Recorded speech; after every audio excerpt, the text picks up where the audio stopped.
No mahi, no mahi.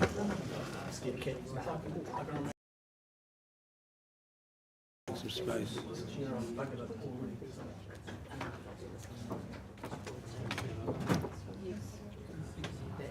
Are you ready? It's 9:30, yes, so I'm ready to go.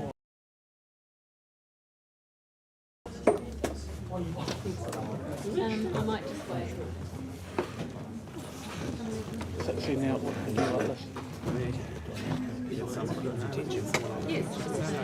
You're right, that's the Yeah. So, are you ready to go?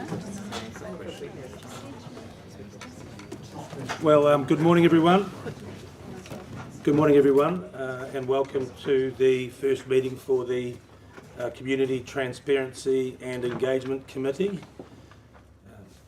In terms of health and safety, if there is an emergency, please follow the directions of the staff and exit the building and meet on 3rd Avenue. Please be aware that this meeting is live streamed and the video will be publicly available on YouTube. Members, could you please remember to speak clearly into your microphones? I better do that myself. And only one speaker at a time for clarity. And at this time, anyone with mobile phones, please turn off or turn to silent. We also, just for the public, we also have some councillor members here with us today at the table who are not committee members, and they're welcome to join us. Just a reminder that they cannot vote, but at the chair's discretion they may speak. So I'll just ask Councillor Hautapi Baker to start with a opening karakia. Nei reo te whare, tuatahi ake, mihana kia koutou, koe tai mai nei I tēnei ata, ki te kōrero, ki te wānanga, ki te whakarongo, he whāna ki ngā kaupapa ke mua I a tātou I tēnei rā, ko te manako, mā te tika, mā te pono, mā te awaha, e hāpai nei, e here nei a tātou I tēnei rā. Nō reira ka tika me mihi atu kia koutou. Good morning, everybody. Just quickly before karakia, I wanted to welcome everyone, especially those from the public, into our space this morning. We know that there's some really topical discussions on the table, and as I mentioned in Te Reo Māori, mā te tika, mā te pono, mā te aroha, that respect, love, care, dignity guide our discussions today, and that those that are presenting publicly and us around the table, that we conduct ourselves accordingly as well. So with that, I'll just open up with a karakia and we'll go about our meeting. Me noi tātou. Taua ke rā te moana nei e paripari kawana ki te akau tangata, ka ki ngā waka ka mauru te tohu ki te arearenga o mauao, he pauherenga mō, he pauhononga mō, kia herea ki te tika, kia herea ki te pono, kia mau, kia ita, kia au, haumi e, hui e, tai ki e. Kia ora. Thank you, Councillor Baker. Now moving to item 1, apologies. Call for any apologies. I note the apology for Councillor Makari Sydney, who has been granted a leave of absence, and also an apology from Mayor Mahi Drysdale. Are there any other apologies?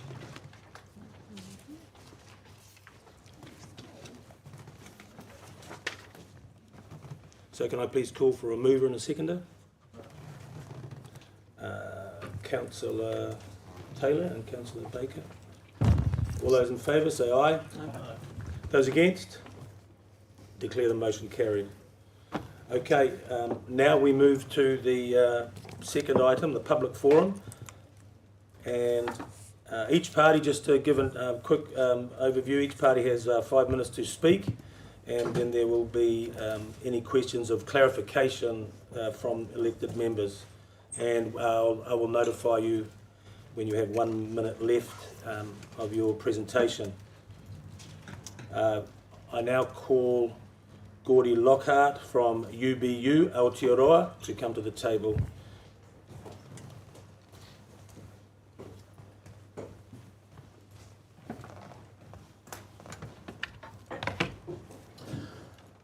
Kia ora koutou, ngā mi nui kia ora koutou. I think the first thing I'd like to do is recognise Councillor Sydney Mackay and his works for community and the tragedy that's striking his family right now. Kia kaha. I'd like to address 4 points, if I could, today. Obviously open to questions after that. I think the first couple are really interesting facts, I guess, on the history of the subject today. The origin of the word gay in reference to those from the LGBT community is a subject that few know about. To give you that sort of indication, essentially in 1969 saw the Stonewall protest, the Stonewall riots in New York City, following police raids of the Stonewall Inn in Manhattan. After that, that essentially was the launch point for what was then known as the homosexual liberation movement in the United States. In 1970, that movement moved to the UK, to London specifically, and became the UK or London homosexual liberation movement. In June of 1970, the London homosexual liberation movement's first campaign was a campaign across the UK and described as the Good As You campaign, and essentially shortened to GAY, and thus the name, the term gay, referencing the LGBT community, came from that. Often people think it's to do with the word happy, and of course I would contend that that's true. But the reality, of course, is that it's to do with the Good As You campaign. The second thing I'd like to point out is in reference to the progress flag, which I'll come to in a second. But that is the reality that trans people exist. Trans people have existed since the dawn of humankind. It's only in the last 90 years or so have we had the medical expertise in the medical environment whereby, I guess, bodily changes have been able to be carried out in that respect. I'm very much aware that some populist politician arguments would discuss issues around trans people in the community. I think that discourse is a good thing, and there are sensible conversations to be had around trans people, principally trans people in sport. Is a subject that I would have a view on, and I'm sure others would have a view too. And I think that is a discussion, that's a reasonable discussion to have. I think the challenge we have with trans people is that the defining line between sensible discourse and hate is quite a thin line that we see in the community, and that ultimately our trans community do exist, they are valid, and they deserve to be recognised as such. And with that, I think moving on to the rainbow flag itself. Now, many of you will know the origin of the rainbow flag, but to cover off a couple of points there. The rainbow flag of the lines of the rainbow, the traditional rainbow flag, was commissioned by Harvey Milk, the first openly gay mayor of San Francisco in 1978. Harvey Milk, for reference, was later murdered, shot dead for being gay. He commissioned what became the initial rainbow flag, and I forget the name of the actual artist itself, but it was essentially designed with the theory behind being a banner flag, behind something that was to recognise the struggle for civil and human rights for the LGBT community over the years. And that became a sign for the LGBT community of safety. It became that banner behind which the LGBT community could understand where they were safe in specific environments. In 2008, the Progress flag, as is on the agenda today, came out. Now, the Progress flag is, as you guys know, the original rainbow flag, and it added a chevron to the side, or a triangle to the side of the original rainbow flag.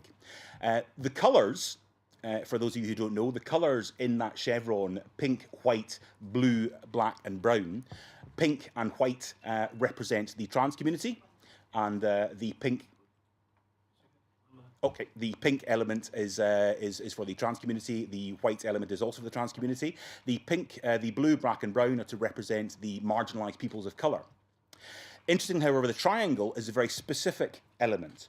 During the Second World War, in the Nazi death camps of Eastern Europe, prisoners in those camps had a little identifying badge on them, the most famous of which we'll know is the Yellow Star of David for the Jewish community. Few people understand that actually LGBT prisoners, of which the Nazis murdered 500,000, were noted in the camps as a pink triangle. So that triangle in the Progress flag denotes members of the LGBT community who were murdered by the Nazis during the Second World War. And I think the last thing I point out is to do with Tauranga Moana in general, and that is that I've got here New York, Singapore, Berlin and Tauranga have one thing in common, and that is that they all are an eclectic mix of many hundreds of identities, ethnicities, cultures, political beliefs and religious beliefs. The difference between Tauranga and those cities is that those cities celebrate, validate and value everybody who lives within their bounds for all that they bring to the table. I would contend that in Tauranga Moana we have a very monocultural, homogenous society, and we don't tend to celebrate all of our cultures.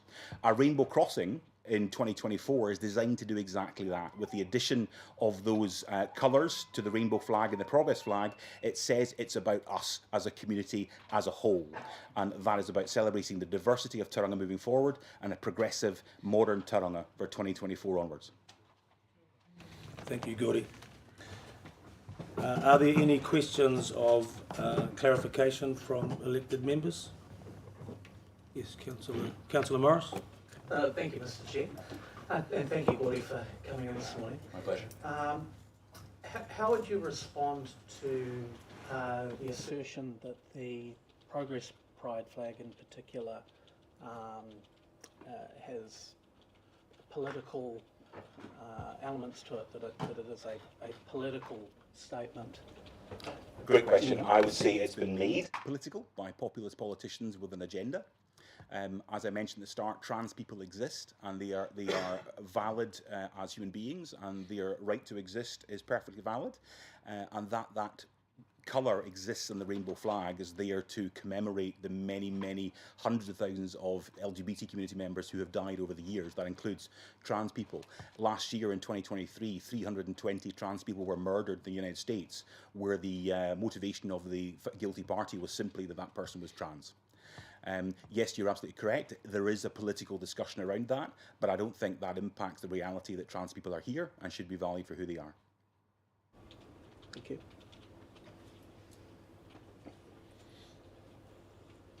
Any other questions from elected members? Gordy? No? Thank you for your time, Gordy. My pleasure. Thank you, Gordy.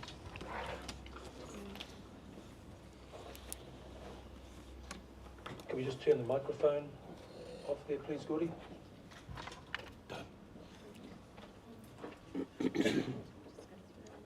Now moving on to item 3, acceptance of late items. There are no late items. Item number 4, confidential business to be transferred from public excluded to open. There is no business to be transferred from public excluded to open. Item number 5, change to the order of business. There is no change to the order of business. Item number 6, declaration of conflicts of interest. I call for any declarations of conflict. There's none. None. Noted.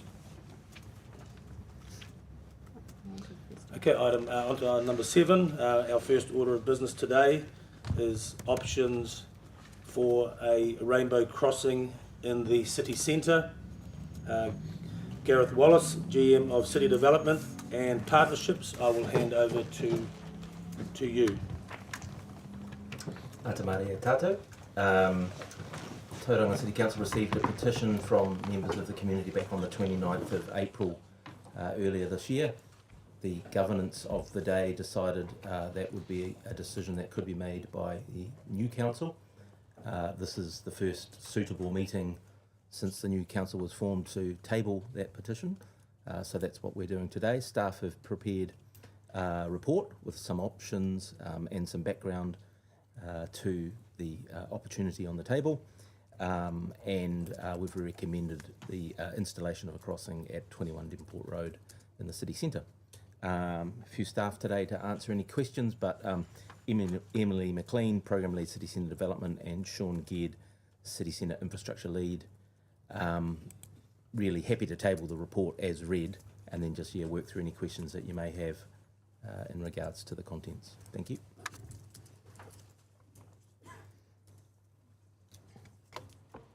Any questions of staff from members? Councillor Kurak. Thank you. We've recently received an email from Gareth regarding some consultation which has occurred, if I can just have a bit of a rundown about what that was and the outcomes, etc. Yeah, I can speak to that. Unless Paul or Ryan are here. No, so just over the last week or so, we got out on the ground in the city centre to canvass some high-level sentiment, if you like, in terms of the concept of a rainbow crossing in the city centre. It was face-to-face, so we had staff call into businesses on Devonport, Durham, Elizabeth and Grey Streets and talk to the person that happened to be in there on the day, so not necessarily the owner, not necessarily the landlord, but the people that were working in the shop on the day. So the general summaries of that in regards to their perceptions, their views, their sentiment relating to a rainbow crossing in the city centre, they were shown the pictures that are in the report. So they saw the same pictures that you'll see, the same locations that you've seen. And overall sentiment was largely neutral to supportive, with those not connected to intent largely ambivalent. Supportive sentiment centred around inclusivity, diversity and the introduction of colour and vibrancy to the city centre landscape. Neutral sentiment centred around, again, ambivalence, as they didn't really mind or didn't really have any issues with the rainbow crossing. It just was. And then there was some non-supportive sentiment centred around views of separatism and cost. Location was secondary to support, so people didn't really mind where it was. They more had an opinion, or as the case may be not, about rainbow crossings in general. The non-supporters just didn't want it anywhere. So that was high level, couple of days walking into every shop in those streets and just having a chat with people. Overall, largely neutral, erred slightly on the side of supportive, but with people at both ends of the spectrum in regards to their opinions on a rainbow crossing in the city centre. Furthermore, so considering the crossings on the Strand, the 3D crossings, what level of engagement or consultation occurred before those were put in place?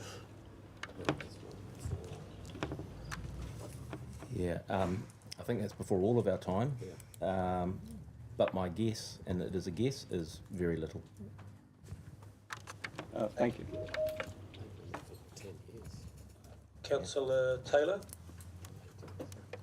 Gareth, just wondering if you could give us, for the record, a bit of a briefing on the 3 locations that you've recommended. Yeah, we'll hand that over to the team. Yeah, so we did have a presentation just with the 3 locations on a slide, if that is available. But yeah, the 3 locations were Devonport Road out front of the current library, so we had been considering and were about to proceed with a pedestrian crossing in that location, given its proximity to the library. However, this was the location that had been called out within the petition, so we put a pause on that until this could be heard in full. The second location is along the Strand in front of Masonic Park, that has recently been opened up as a connection across, noting that this would not be a potential long-term location due to future upgrade works on the Strand. We had Durham Street, so once again an existing pedestrian crossing by the university, and also we had considered a location along Cameron Road, being that that was a signalised pedestrian crossing, which does open up some different design opportunities. However, being on Cameron Road, a higher speed environment, typically you want this kind of thing in a relatively low risk environment, so it doesn't suit that location as much. Councillor Morris? Thank you, Mr. Chair. Just a technical question around role and scope of the committee and how it interfaces with council. The scope seems somewhat limiting in terms of the committee's ability to make decisions. However, I'm wondering whether this actually sits within the delegated power of council officers anyway in terms of public art installation. The fallback is, of course, if things are outside the role and scope or decision making, then it can go to council. How comfortable are we with it sitting at this committee and, or even in staff delegation? Through you, Mr. Chair. Yes, we did have that discussion yesterday. My name's Coral here. I'm the manager in Democracy and Governance Services. And we believe that it is within the scope and role of this committee to make that decision, because your first bullet point in your role is to ensure community involvement and support for council projects, proposals, initiatives and services. And we believe that that's that covers this type of decision. If you feel that you don't want to make that decision, you're more than able to recommend a decision up to the full council. So that's our that's advice. Yes. Thank you. Any further questions? Councillor Taylor? Sorry, there was an extra one, but just a question on the maintenance figure that you have in the recommendation. How have we come about? It seems almost the same cost as putting the thing down originally. So we did go to a line marking contractor for that figure. The idea being that this is road marking, and to keep it vibrant it would need a complete repaint essentially each year to keep it vibrant. So it's essentially redoing it each year to really make sure that it doesn't fall into disrepair.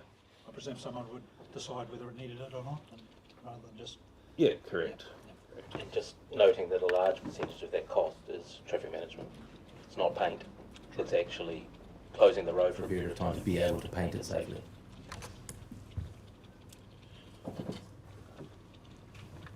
Councillor Baker, through you, the Chair.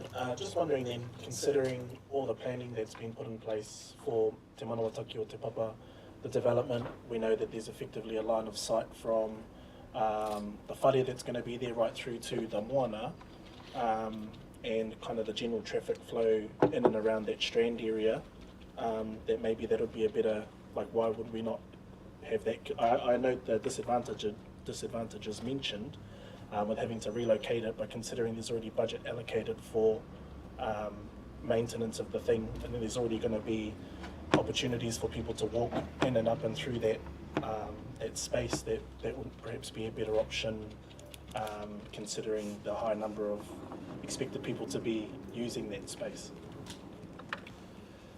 Yes, so that very much is why we included these options, to allow yourselves as councillors to decide what level of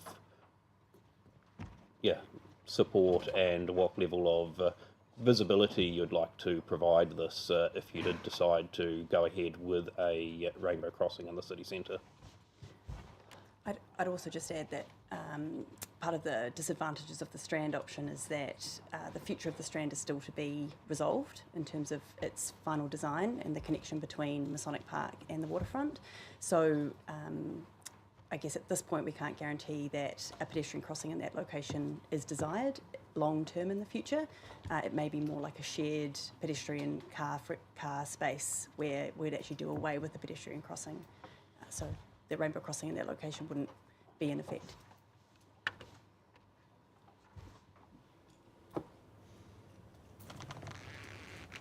No further questions? I would now like to call for a mover and a seconder of the recommendations. Councillor Taylor and Councillor Hautapu Baker. I'd like to move the recommendation as written. Thank you. Thank you.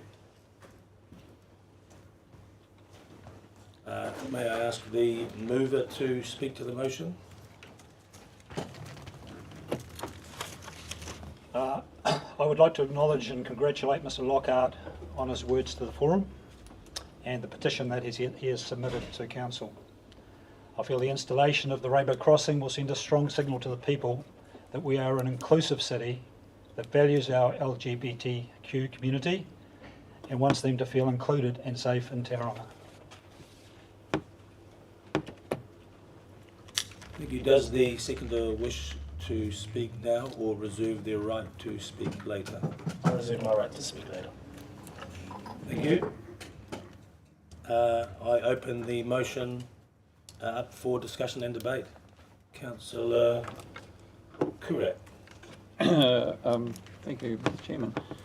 I too will support it. I think Tauranga is moving towards a more progressive city. We have been, for quite some time, fairly conservative, and this is one move in that direction to enhance, those that might need more of a connection with the city in terms of sense of belonging. There are many people on the fringes, and that's about race, religion, etc., etc. So I think this move, it is a minor step, but I think it will be appreciated by many cities in New Zealand and around the world that we're moving ahead in terms of being more tolerant and inclusive. So I'm definitely in support of it. I've got no real issue with it. Thank you. Councillor Morris. Thank you, Mr. Chair. I think something that, in these divided times, something that we as a community, but not just us, multiple communities around the country and even in the Western world, need is a symbol that affirms the common humanity that we all have and the common dignity that we all have as people from different backgrounds, different situations, different relationships, and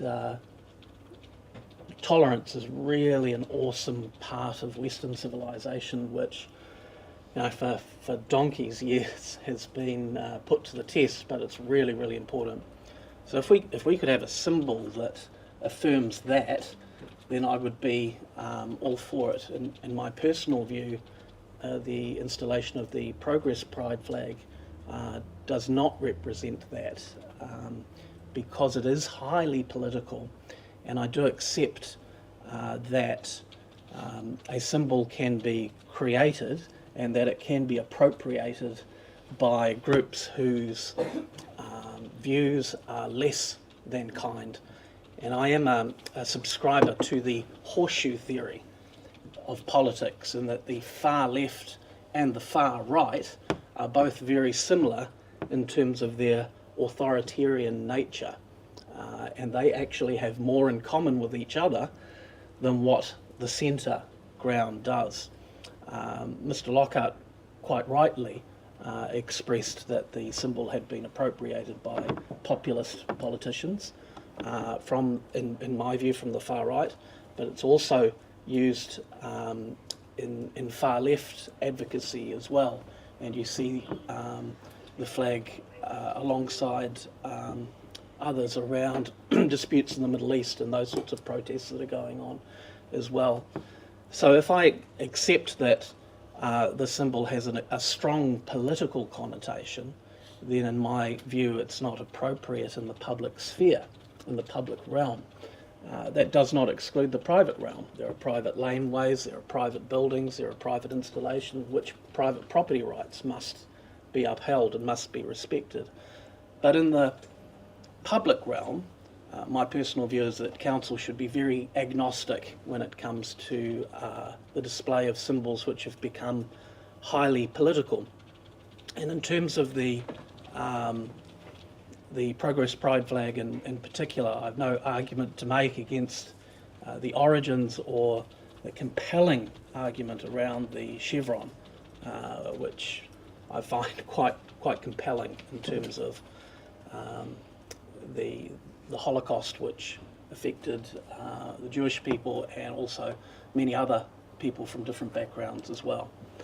However, I would also say that for many people, the Progress Pride flag represents a gender ideology, which is a current political debate, and also represents And I also want to be conscious of the thin line that Gordy's mentioned between hate and sensible conversation, but it also represents the debate that we're having around men's access to women's spaces and sport, which is a live conversation and a controversial conversation which doesn't have the community settled on a particular viewpoint.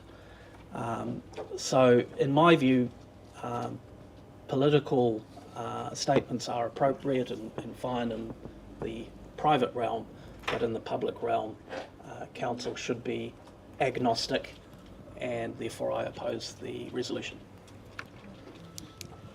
Thank you, Councillor Morris. At this moment, I might just speak a little bit myself. I suppose, from my point of view, the gay pride symbol of the flag as presented, obviously it's very clearly an important symbol to them, and it's also a clear message that how the inclusion, the acceptance, and their desire to feel like they belong in society. I suppose in a broader context, rainbows are also a universal symbol of hope, of love, of happiness, and of acceptance. So in my mind, they're not mutually exclusive. They can be seen together. It is really up to the eye of the beholder. It is up to the interpretation that we choose to take. And so from my point of view, while I always will acknowledge and understand the importance it is to the LGBTQ community, also I would always myself look at the broader concept of a rainbow, and so for that reason I think it's something that I'm supportive of. And I suppose the second thing is just around our leadership as well, and we are, as Councillor Kurak said at the start, wanting to be an inclusive city, a city that accepts diversity, that includes all people. And from a leadership point of view, one of the best things we can do is to genuinely make people feel that they belong. And so I think from a leadership point of view too, I'm happy to support. Councillor Hautapu, are there any more questions? Fine, we've had one go each, if you'd like to finish. Tēnā tātou. Tautoko anau te nuinga o ngā kōrero kua whāriki hia I tēnei ata. I support many of the sentiments that have been shared this morning. Something that I campaigned on throughout my little hikoi to get to this position was ensuring that we as a council and personally live up to the name of tauranga and what that means. Tauranga means safe anchorage, and that has inspired my vision to ensure that everybody, regardless of who they are, where they come from, can anchor themselves safely in our city and feel a sense of purpose and belonging. So I want to draw our attention to June 2022, when the Gender Dynamics at Rainbow Youth Building was targeted by individuals who, I guess, ideologically disagreed with, this community, having a space for this community. When this community, since almost ever, has only ever attempted to find a place where they belong. And I believe that the public realm is as political as any other. You go to the rugby club on Saturday, you go to the sports field on a Saturday, or you catch up with mates. And whether you're talking about politics, whether it be central government, there's always some level of politics at play, because fundamentally it's about a difference of opinion, and whether you're trying to win someone over or not, and those sorts of things. So I very much think that a city council has a part to play ultimately in actually providing that sense of belonging and purpose. And we've heard quite clearly for a number of years by this community that they don't have that. You look at the vital updates reports that Tauranga City Council has done the last two iterations.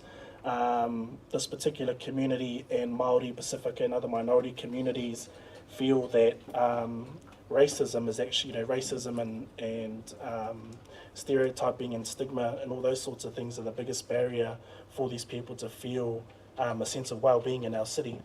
This community has come to us and said that this is a way that we as a council, that we as a community, that we as a public figurehead can demonstrate our attempt at providing a sense of place and belonging for them in our city.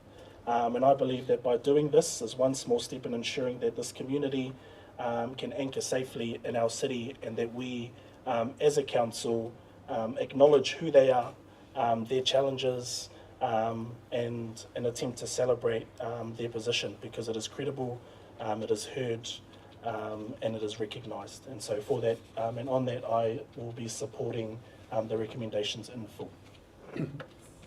Well spoken, Councillor Baker. Thank you, Councillor Baker. Now, the debate has finished. I now ask the mover of the motion, Councillor Taylor, for their right of reply. Thank you, Chair. Thank you, Councillor Baker. Great symbolism in what you just said.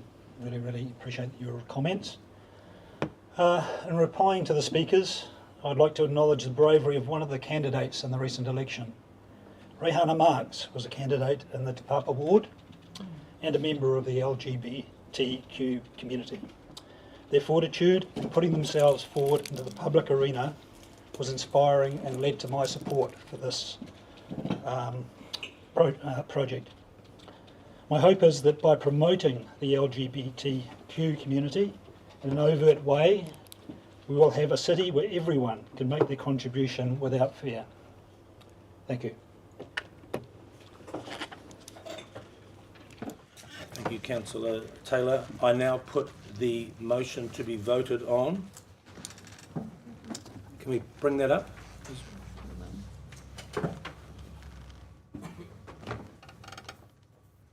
That the Community Transparency and Engagement Committee, A, receives the report Options for a Rainbow Crossing in the City Centre. B, note that Council previously received a petition on 29th of April 2024 requesting that a rainbow crossing be installed in the city centre. C, approves the installation of a rainbow crossing at 21 Devonport Road as part of a new pedestrian crossing. And D, notes that the crossing would be aimed to be complete before the end of 2024. All those in favour say aye. Aye. All those against? Councillor Morris. I declare the motion carried. Thank you. Sorry, Councillors, I'd like to say thank you so much. That's been 6 years coming, and I'm a bit emotional. Thank you very much indeed for doing that. Thank you, Sean. Thank you, Emily. Thank you, Gareth. Thank you, team, who came out today. That's just marvellous. Thank you, Tapu. Thank you, Steve. Thank you, guys. Thank you. So you just say we're on to the next. Moving on to the next item 8.2, Main Streets monitoring report for the period 1st of January to 30th of June 2024. So we've got, which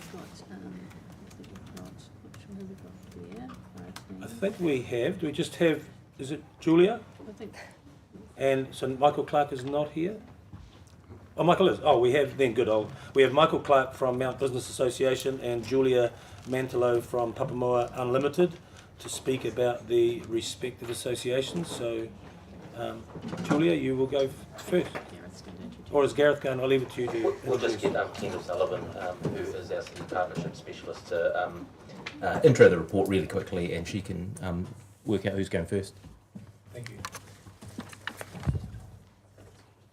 Good morning, members of the committee, councillors and guests. I'll just give a brief introduction to the Main Street 6-monthly report covering the period 1st of January to 30th of June 2024. A little about Main Streets. There are 4 Main Streets across Tauranga. They are funded by a targeted rate which is applied to commercial properties within each Main Street's respective boundary. Main Streets are independent member organisations and incorporated societies operating as not-for-profits. Main Streets are responsible to their members, which are those commercial properties, both owners and operators, that are within their boundaries, their adherence to their own rules or their constitution, the Incorporated Societies Act, and their agreements with council in respect of the targeted rate. Well-run Main Street organisations can make a significant contribution to both their own local area and the wider region. If there are no questions on my report, I'm pleased to introduce our presenters this morning. Unfortunately, we don't have representatives from Main Street Tauranga or Greaton Village this morning due to illness, and I'm advised that Papamoa are also unable to attend as they are unable to get the link to work this morning. So our presenter this morning will be Mike Clark from Mount Business Association, and I now invite Mike to come forward. Thank you.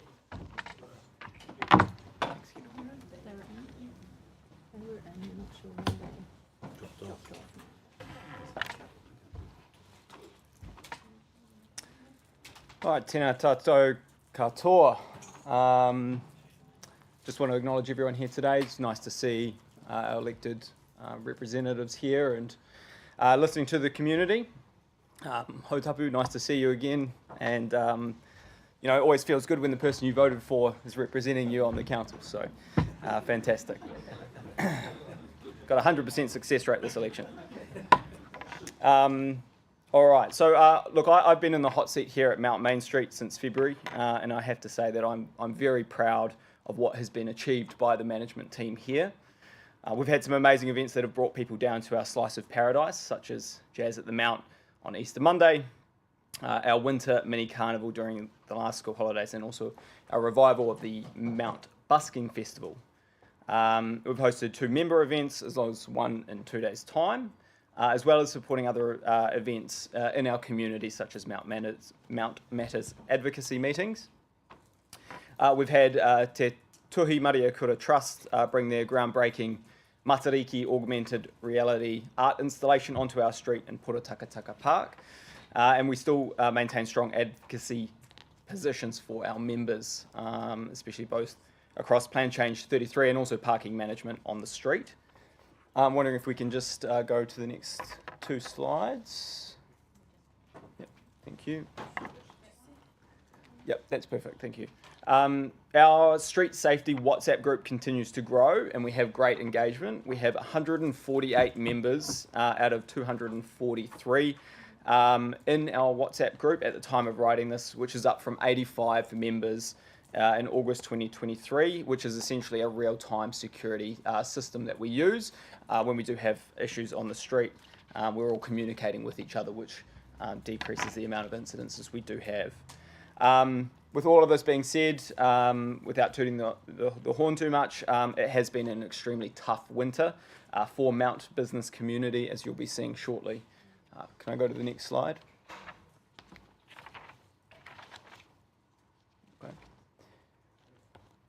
So here's some retail spend data. Just to clarify on the data that we have got here, this is data that includes Mount Maunganui North, of which Mount Main Street members make up 73% of that total.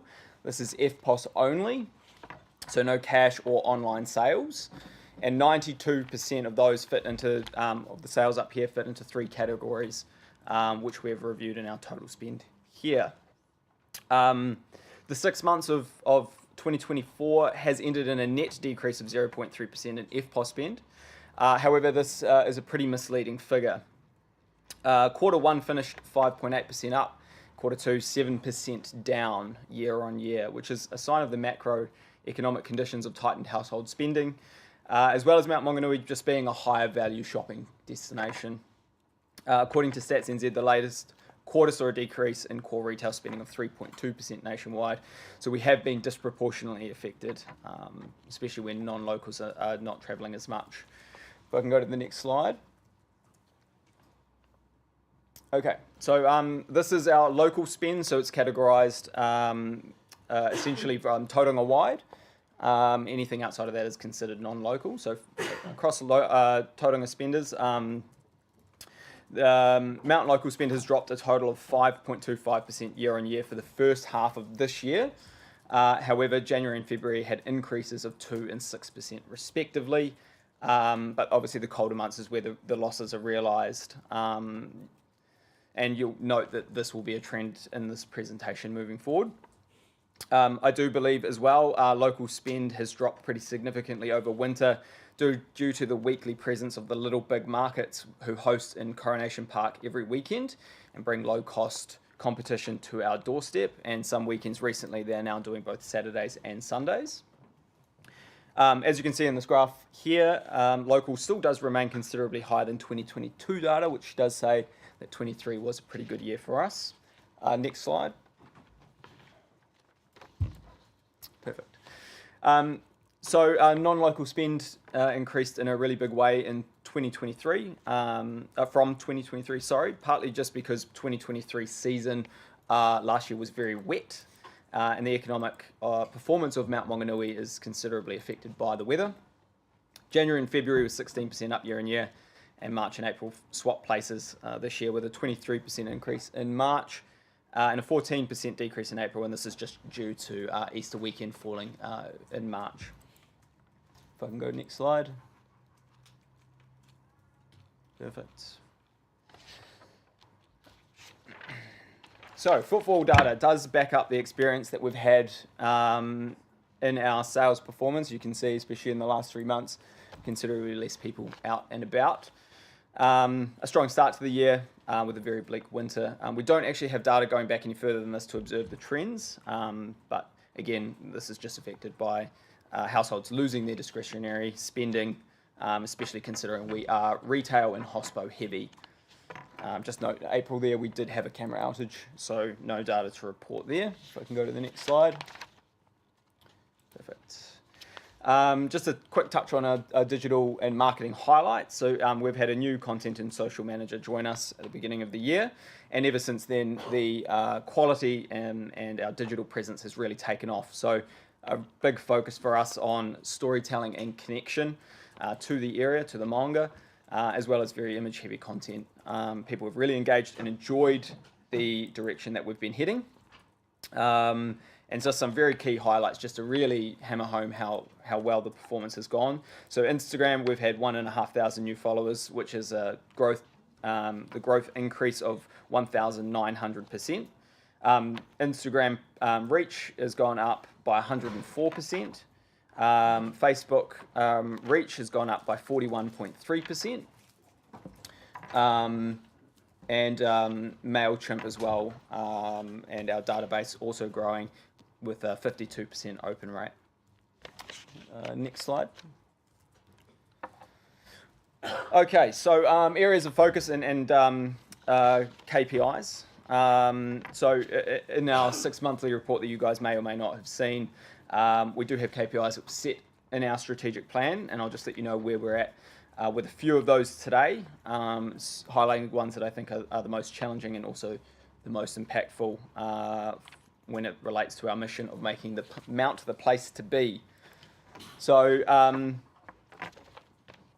firstly and crucially, promoting Mount Main Street as the place to be. After a very tough winter, we are going to be looking to capitalise on these warmer months. We have a new guidebook publication, which will showcase the best of businesses on the street. We have Roaming Tapas hospitality event coming up this weekend, as well as we have funded and implemented a new wayfinding strategy to guide cruise shippers directly to our main street, so really guiding them to us and seeing what we have to offer. Safety and security does remain a really high priority, with a few incidences still occurring, like break-ins and shoplifting happening in our town centre, but engagement in our WhatsApp is very high.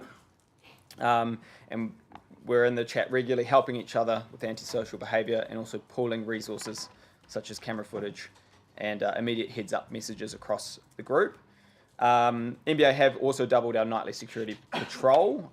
When we get to a time it's no longer necessary, we will pull that back. But we do have an incident reporting log system which will indicate when that is appropriate to review.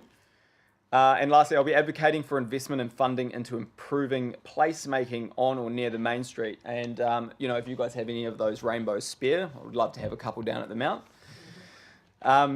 But part of this process will be applying to community funding to bring more colour into the street. We have already made 3 various funding applications for this purpose, so we are hoping to see an injection of creativity and colour into our environment. We can go next. Thank you. Okay, so at the end of the 23-24 financial year, our draft accounts do indicate that we've closed out in a really great position. A net loss of 10,239. However, this does take into account our use of approved spending of our built-up funds. Without the use of built-up funds, our budget would have finished with a surplus of $4,063.17, which is a significant savings of the $209 surplus that we had budgeted for. Next year, we'll have an increase in our targeted rate of 5%, which will cover essentially just rising costs. However, I will be focusing very heavily, like I said, on building relationships with external funders to grow our capability. Next slide. Okay, so some opportunities to collaborate between Mount Main Street and our elected members of the council. Now that we've welcomed you guys all in, Mount Main Street would really love to establish a much closer working relationship with elected members. The Business Association works very closely with our local communities every single day, and we have an intimate understanding of how to make our town centres vibrant and beneficial to all who visit. There is space here for the council to provide us with more support, to have very positive, low-cost outcomes, not just for business owners, but for our town centres and the community who lives there. Trust me when I say that Mount Main Street is exceptional at achieving a lot on very, very little. Therefore, I'm asking the council to set aside time not just to hear the challenges of our respective town centres are facing, however, it's more important for the council to support our solutions to these challenges. Next slide. Cool. So looking into the future, we'll be working on some key opportunities, which I'll share a couple with you today. So I've touched on this before, but I have lived in Wellington for 6 years, and there's a clear benchmark for vibrancy in this country. Mount Maunganui is an amazing place, and I do think it can be made a lot better with more colour and art. We're going to come up with creative ways to bring more colour onto our street, such as incorporating mural painting to our annual busking festival, which means we are able to then apply for larger event funds to add vibrancy and also make a really awesome event in the meantime, because it's certainly not something we would have the budget to fund ourselves. So secondly, I think the benefits of our business association, as I've said, is really limited by the resources that we have, or rather have not. So I'll be making it a priority just to seek more external funding to bring more capability to Main Street. More resources we have, the more positively affected our community is. I do think there's more we can do to build the brand of Mount Main Street in its own right as a destination to shop, dine and play. We have already engaged with a brand strategist to make this pathway clear and help us decide what events that we're going to be hosting throughout the coming year. And lastly, we are seeking to replace an outgoing iwi representative on our board, Riri Ellis, who is stepping down this year.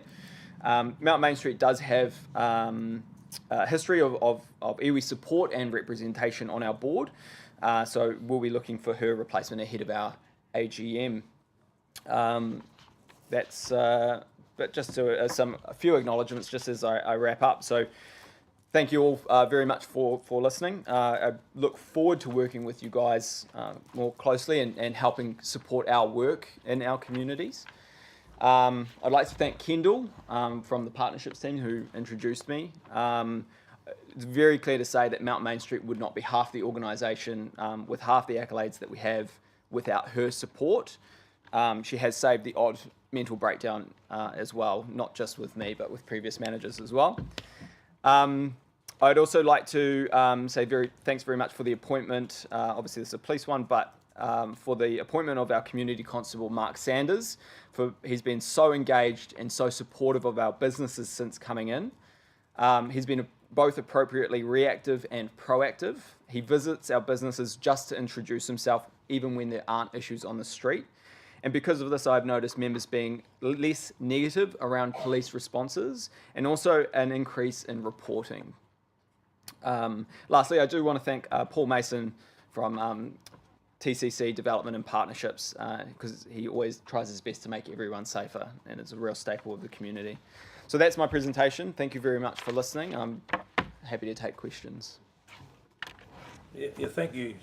Thanks a lot there, Michael. It's great to see the passion and how well you're doing across the way, and also good to see acknowledgement of Kendall and the TCC staff that are supporting you as well, and hear a few of those messages loud and clear. So I'd just like to, if there's any questions from elected members to Michael. Thank you, Mr. Chair. G'day, Mike, and thank you for coming in this morning, and thank you for what you're doing in terms of the role. It's complex and there's a lot of moving parts, so thank you for volunteering. Question around parking down at the Mount. Tauranga CBD's been the victim of on-street parking for a long time, I think going back to the 60s. And last three councils, including the last unelected one, have flip-flopped on charges and times and all sorts of things.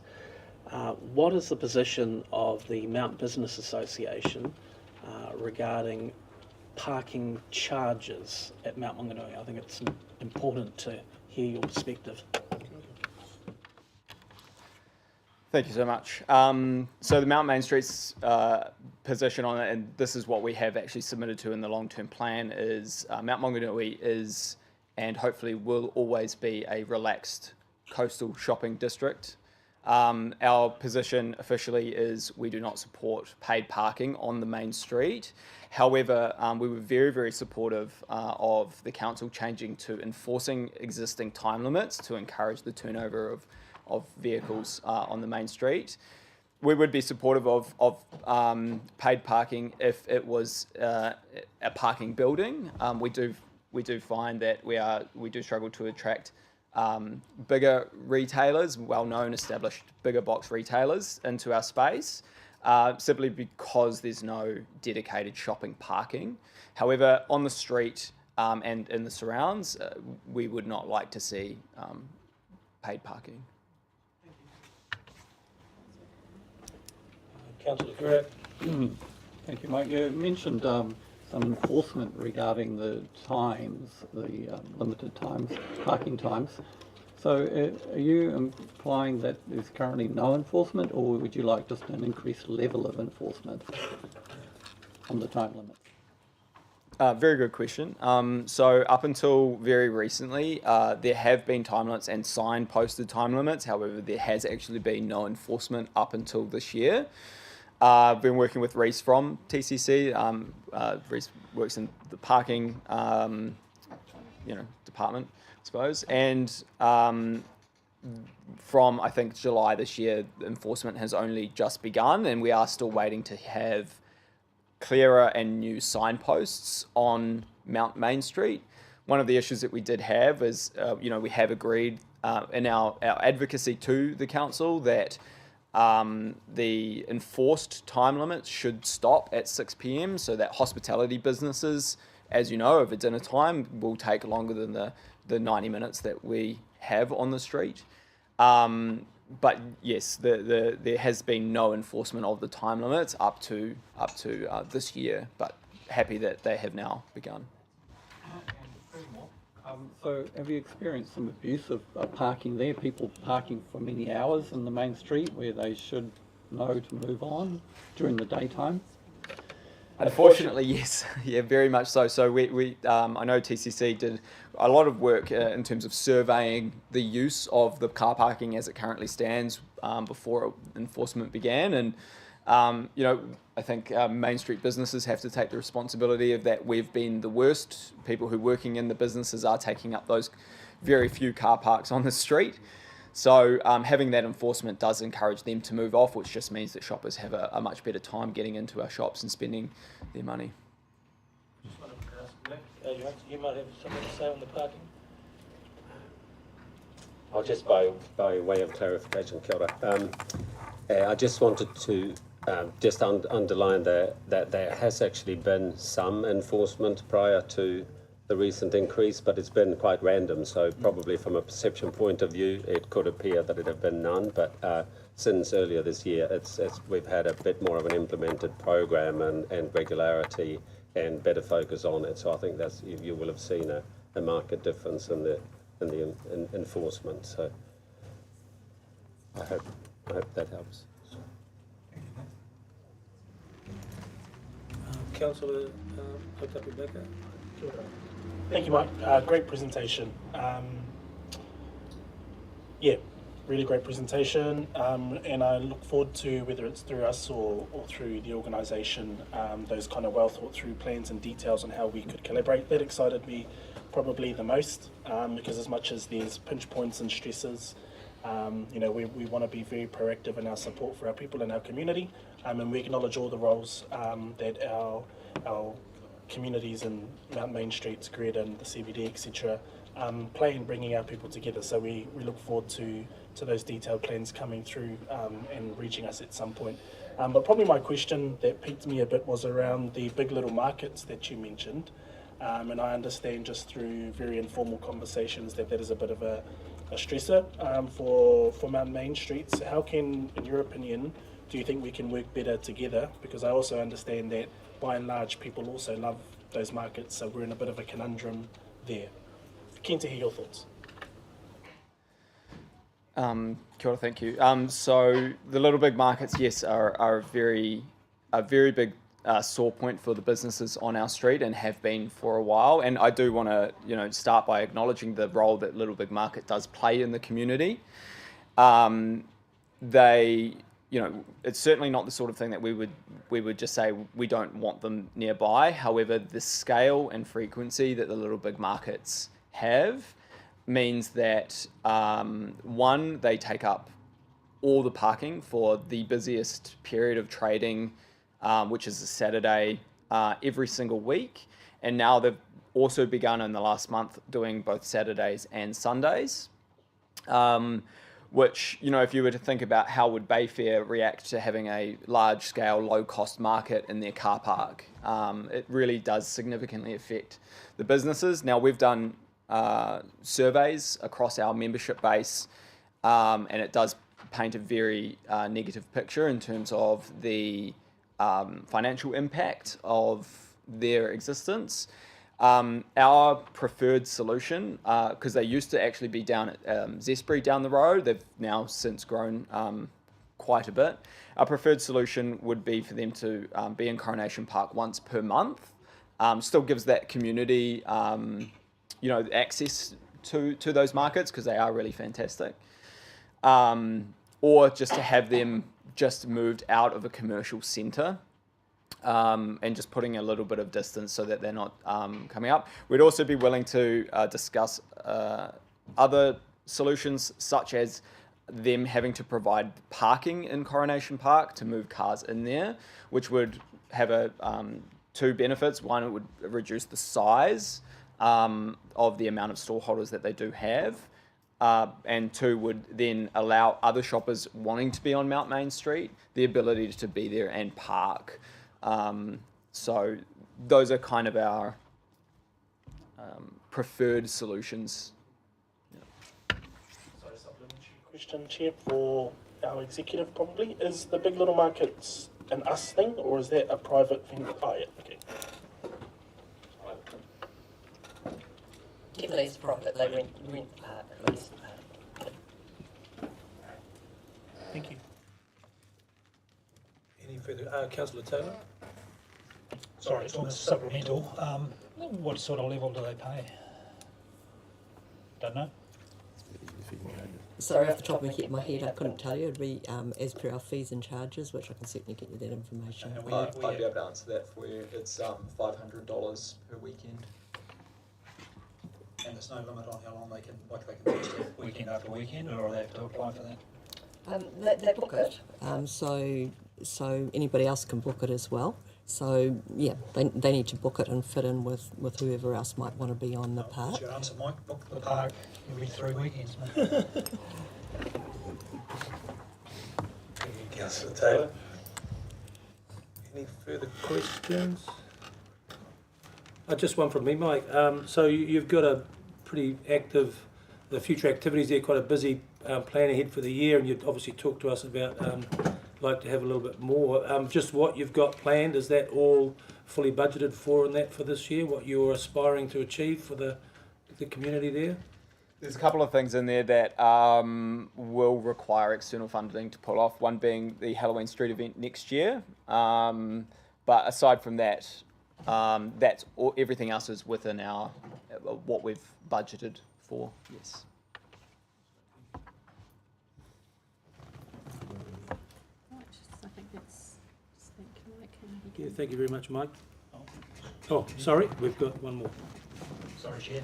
That's sort of supplemental to Tapu's question. My question's about the how do you get the figures for the sales?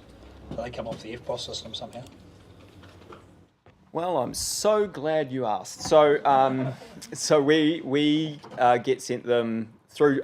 Kendall sends them on through Priority One, who buys that data from MarketView, which comes from FPOS New Zealand, is my understanding.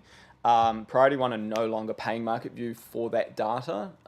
Therefore, there will be no sales data provided to us moving forward. And this is an area of support I would very much like from the council, is we really do need to come up with a solution, because it's certainly not something that we have room in our budget for.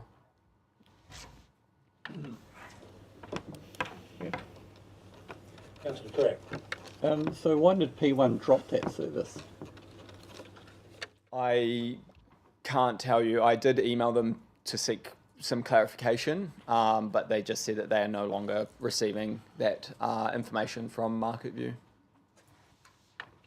Through the chair, we're in conversations with them at the moment about the future of that data and whether or not it's something we collectively want to pay for.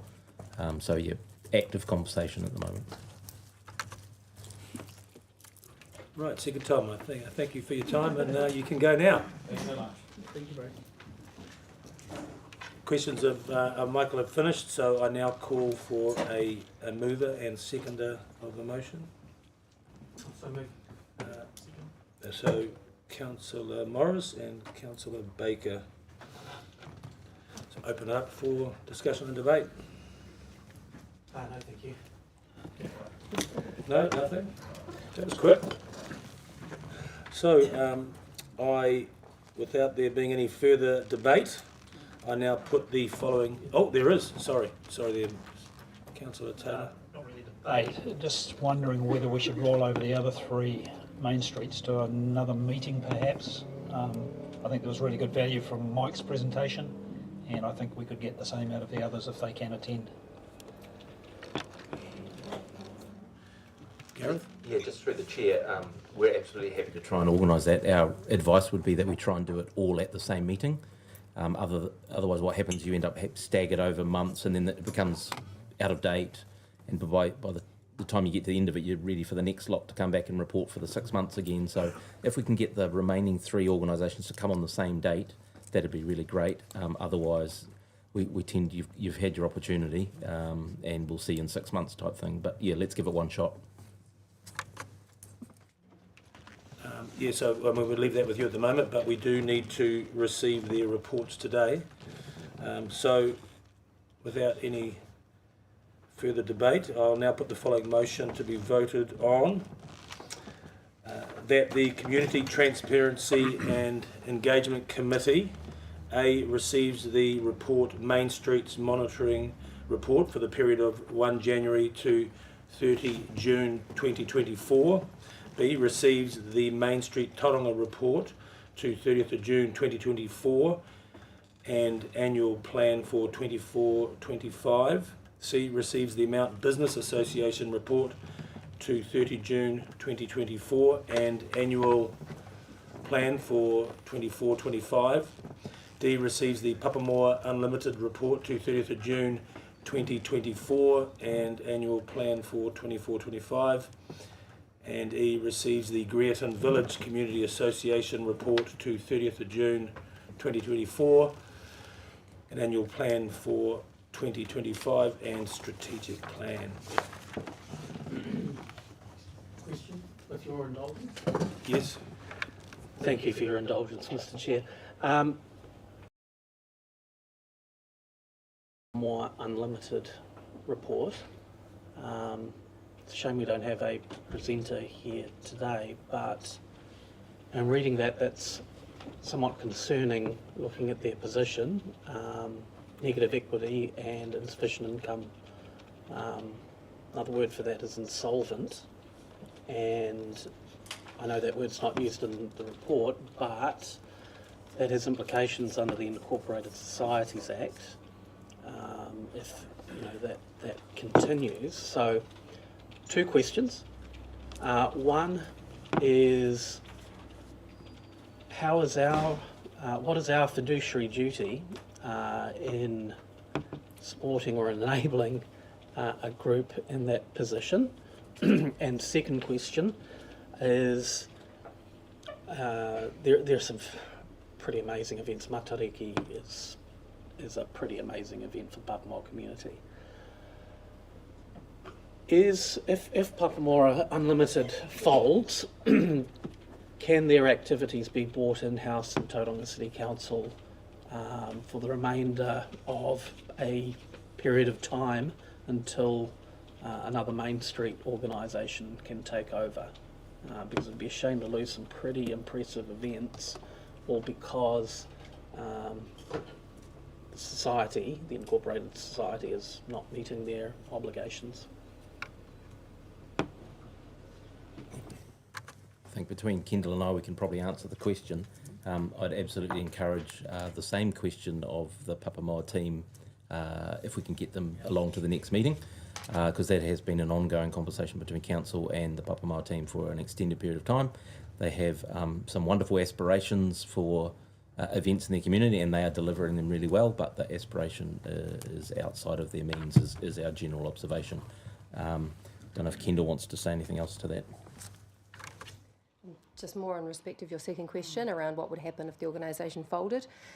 Essentially, there would be a council decision based on the fact that we fund that targeted rate and under their funding agreement obligations. If council decided that was a risk for the organisation and we were no longer proceeding with striking the targeted rate, the actual Main Street itself continues to exist because it's an independent incorporated society. So they could actually continue to operate and apply for funding under event funding streams or through external providers. So there's that opportunity in the first instance for the organisation to actually operate entirely independently, but with receiving no targeted rate. Or that would be a wider conversation for council to actually take on those major events. Supplementary, I'm going to sound like John, who's probably listening in the background. Do we have the resources in terms of our team to be able to do that? I think the answer is no. Okay. No, absolutely. We don't have people just sitting around that can pick up that kind of scale of event delivery, which is why we task them to provide those services for that community. So we would have to resource up to be able to do that. Supplementary, Mr. Chair. What's the soon? Yeah, could council officers consider the soonest opportunity, in consultation with the chair, to get representation from them, because I think we have an emerging issue we need to get on top of for our community. Appreciate the direction. For the next meeting, which I think is 15th of October. We'll give it our best shot. Great, thank you. Right, I'll now put the. Oh, there's more. Yes, Councillor Taylor. Sorry, it's related to the Papamoa question. The targeted rate and its catchment area, is there scope for us to extend that area perhaps to help them with funding? I can take that question too. Yes, we have developed a process for expansion. As you can imagine, when you're setting a targeted rate on interested parties, there has to be quite extensive consultation with that group to ensure that they're happy for a targeted rate to be struck. So we have a process in place. I did invite my colleagues from Auckland Council, who have been through numerous expansions in that area, to come and discuss how that process actually works in practice. Unfortunately, there was a lack of attendance at that meeting as well, so I've had to defer that meeting to a later date as well. But what I would say is that the process as we have it currently, and it is considered a working document, but it is quite extensive, so it does require time, resourcing, and capability to undertake that expansion. I would also say from a council perspective, in terms of benefit to the community, the organisation would need to be quite clear on understanding the needs of that community that they're looking to expand into. So there's quite a high engagement component to that expansion process. Thank you. Right, I now put the motion as read to be voted on. All those in favour say aye. Aye. Those against? Abstention. And no, the abstention. I declare the motion carried. Right, moving on to item 8.3, the annual resident survey for 2023-24, and I'll invite Elena Mead from Key Research in attendance today to answer any technical questions. And we have, I believe, Josh Logan, team leader of corporate planning as well. That'll be me. Oh, Sorry. oh, you are. You're here. Yes. Oh, sorry. I had a note that you weren't here. Yeah. Great. Sorry. Cool. So this is the report on the annual resident survey. So the annual resident survey, we do it in 4 waves in a year. So that's just trying to, if there are different things happening during the year, that it's a bit more of an average rather than perhaps if something significant's happened in the city that the is swayed to whatever's going on. Each wave has about 150 to 160 people in it. As the Chair mentioned, we've got Michael Hooker and Elena Mead from Key Research here if there be any particular questions. So they've been running the survey for Council independently for many years. The information that comes from the survey is used for a number of purposes. It's used for the annual report, so measures are set through the LTP, the long-term plan process, and then we report against it in the annual report. And then managers also use it in terms of looking at their business, checking how they've performed, and identifying whether or not some improvement plans or other actions need to be taken. So it's used for a range of purposes. As we're moving into, I think we talked at a recent meeting, it might have been council, oh no, it was the Accountability Committee, that we have recently reviewed all of our performance measure framework, and as a result of that, even there's a higher number of these measures that will be utilised in our reporting going forward under the recently adopted long-term plan as compared to the one that you would have seen in the annual report that went to council recently. So happy to take any questions on sort of process. The Key Research team can talk about any sort of technical or specific research questions.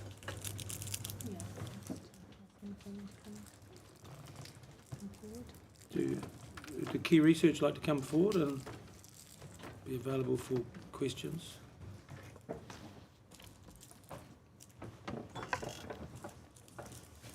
Any questions from staff? Of staff?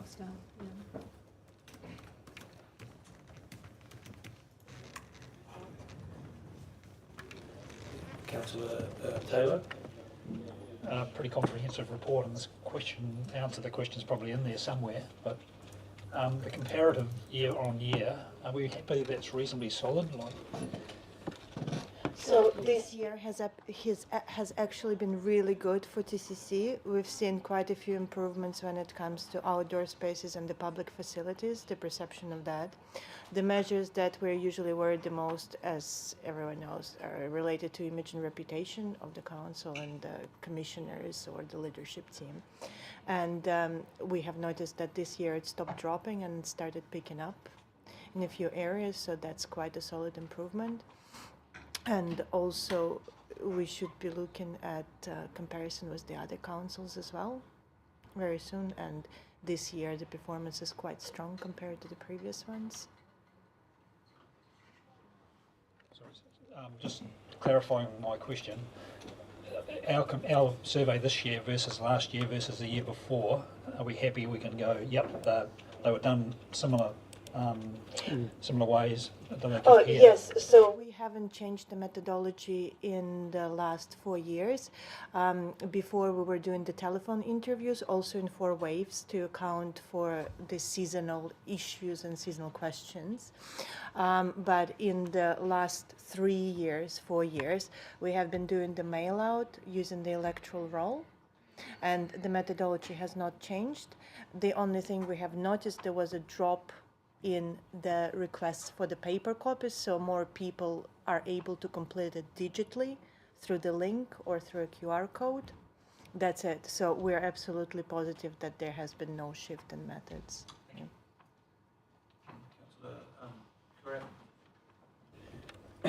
Thank you. In terms of establishing the longer trends, is it possible in future reporting to make it, say, over a 5-year period? I think probably more in particular the interest from us as an elected group compared to the 4-year or 5-year term, which was quite different. So yeah, would that be possible just to span it over a longer time frame to get more of an idea of the trend? So for most of the measures, yes. Some of the measures, there are obviously the LTP measures change, the wording of the question change, and some of the measures would not be comparable over that period of time, but most of them would be, like our main KPIs, and I would assume like the roading, infrastructure, the water management, and the waste management, all of those can be absolutely brought back. Should we want to refer to a previous document? Are they available online somewhere? Yes. Previous surveys, fairly easily found rather than searching a yes, council? That would be, they should be. Oh, sorry. Yes, those all should be available. We can make them available. Yeah. Also, if you have that report on the very first page of the document, at the very beginning, there is a large chart for the main LTP measures going back 5 or 6 years as well. So you can pick up some of them from there, and for the ones that interest you, you can probably get that information.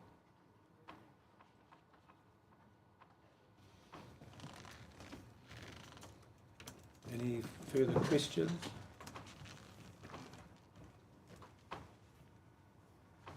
No?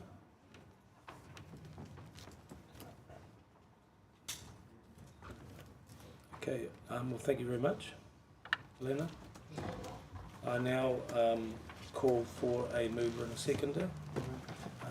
Moved, Councillor. Oh, We have questions to staff. I thought also needed the presenter. oh, that's sorry, Councillor Kurak. Yes, any questions of staff? Sorry, Rick. Yeah. So, given my last question around the significant change prior to, say, 2019, in the view of an organisation, how did we get to a point where some of those figures are a bit scary in terms of the backward move? And how long would it take, do you think, to turn it around? Is it something that the organisation is focusing on, or is that more of a role perhaps of elected members to try and make changes to satisfy the community? Has there been much discussion around the organisation about how we turn the ship around to a place that we perhaps were back 5 years ago, which I thought was a much better place in terms of the survey? Yeah, I think you need to identify which particular measures, because they're measuring so very different things. So it measures from overall performance to reputation to value to money to what do you think of your transport and what do you think of your parks. And so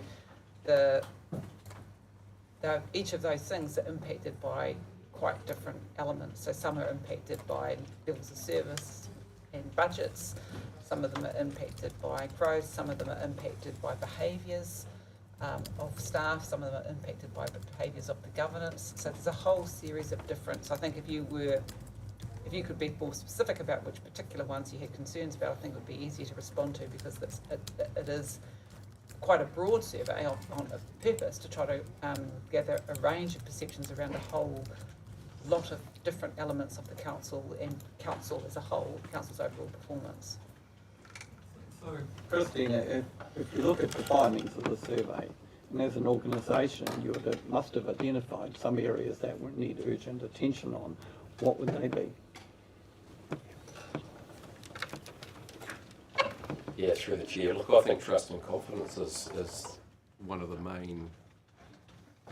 mainstays of any public organisation, and in order to perform well and be respected, it needs high degrees of trust and confidence with its community and with its governing board as well. And I think the public perception of council doesn't necessarily distinguish between the governing body and the organisation. I'd suggest that the public would generally consider council as a whole, a single entity, and so it's important that there's a nice synergy and alignment between the wishes and desires of the governance and the capability and performance of the organisation.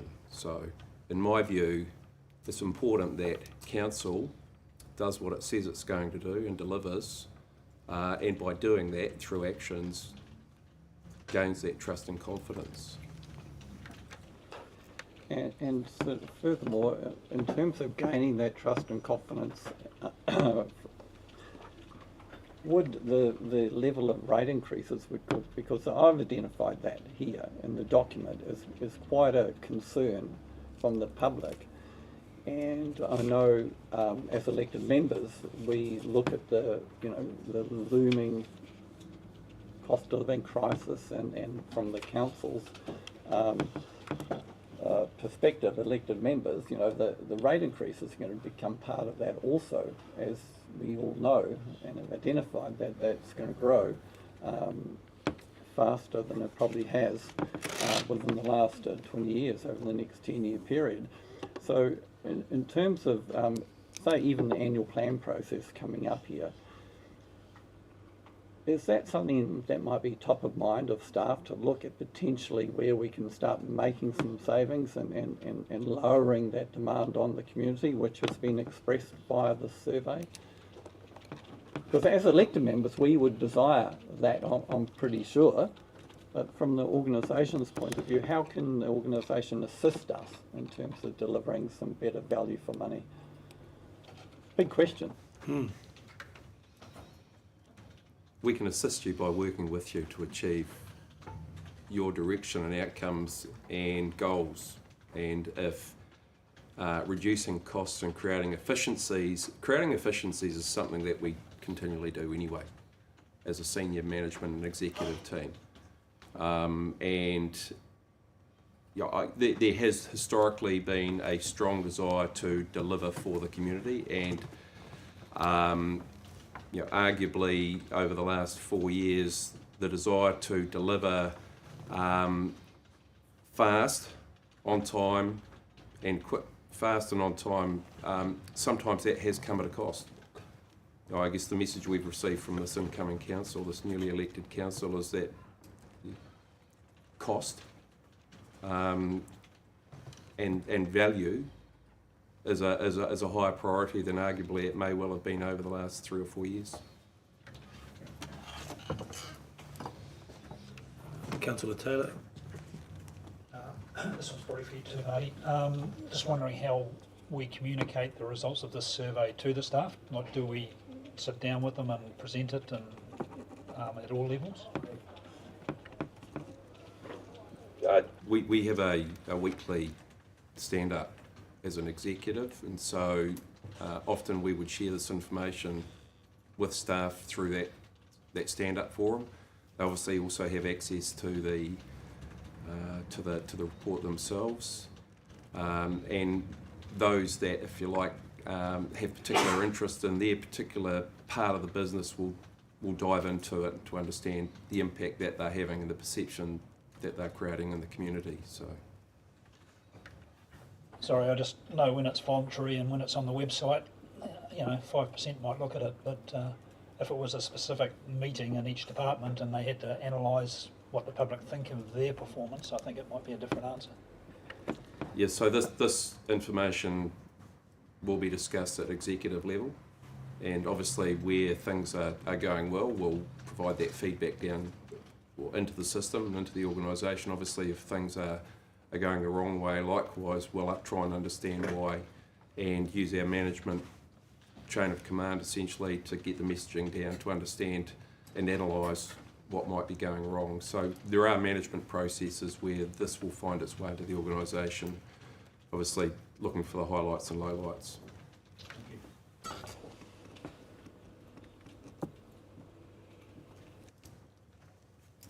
Any further questions? None? Okay. So questions of staff have finished, and so as before, calling for a mover. So a mover had Councillor Morris, and as before, and it was seconded by Councillor Kurak. You would like to speak to the motion? I'd love to. Thank you, Mr. Chair. Thank you, Mr. Chair.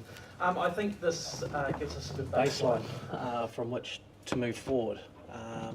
In answer to Councillor Kurak's questions around former performance, I've got the net figures for image and favourability over the last 5 or 6 years, and they are as follows. In the 2019-2020 year, which was an interesting year, you had COVID, you had a mayor who was unanimously censured by his council. It was a turbulent time. Council's net favourability on image and reputation was +5. 2020, 2021, the first year of the appointment of commission, -38. 2021, 2022, -29. 2022, 2023, -21. And this current year, it works out as -26. So it went right down, improved a little bit, and then went down again over the last year. So I think we've got a good baseline to measure the image and reputation of the newly elected governance going forward. I would make the observation that the 2022-23 figures were reported in the pre-election report, despite the first 2 waves of this current survey showing a very different picture in terms of the favourability. That was picked up by the media during the election campaign, and the narrative was that the image and reputation of the council was improving. However, the facts as we see them today is that that was not the case. And that was not only backed up by the key research, there was also a Curia poll which had the leadership of this organisation as the least favourable in New Zealand. So I think it's important in all of our dealings with the community. One of the key parts of restoring trust and confidence is that we tell the truth, that we always tell the truth even when it hurts, that we never try and manage our community through communications, that when we make a mistake, we admit it, and we admit it frankly, and we fess up to it. And when we have a success, well, I don't think we need any encouragement and shouting from the rooftops on that. But for the latter, we need to ensure that we don't manage our community, that we communicate with our community, in my view. Thank you. Thank you, Councillor Morris. Does the seconder wish to speak now or reserve? No, happy to speak now. So looking through the report, and that's what sort of triggered the questions for staff, is around how do we address this and turn the ship around to be at a place, a much better place that we need to be. I'm confident that as an elected group we will achieve that. because we're accountable ultimately to the voters in terms of being politicians. We're always would like to be re-elected because that's a measure of our success. And so on the issues here, what strikes me is the level of rate increases and financial management.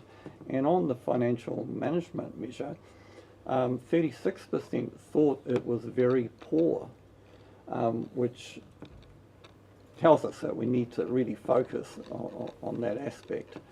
And when I look at what's coming up in terms of in 4 years' time, when we're looking at perhaps putting our hands up for re-election, it's going to be difficult because in the 10-year plan we see large rate increases coming up over the next 4-year period. And I looked at my neighbour's property behind me. I think it's an average property. It's got a valuation of 960k. In the currently they pay 3,800 in rates plus regional council around 700, so they're paying $4,500 in this financial year. In 4 years' time, when we're looking at being re-elected, it will be, if we don't make any changes, they'll be paying 6,300. That's TCC and regional rates. TCC 5,500, regional rates around $800. So it comes to $6,300. That is a lot of money for average people to pay. And given the economic circumstances that a lot of people are facing and will continue for, I think, for a prolonged period in terms of the adjustment of our economy moving forward, that cost of living crisis will continue for quite some time. So that's why I think this council needs to face up to the reality that we've got some serious decision making in terms of trying to address the looming rates increases coming up. And I'm not saying over 10 years, but even in the next 4-year period. And so every decision that we make and every direction that we set to the organisation should be focused on making the rates more affordable for most people in our community. There are many who can afford the rates and some of them are happy to pay, but from the message we got from the survey, most aren't in that position and certainly will be feeling it. So if I can stress to my fellow members, that's something that we need to really focus on.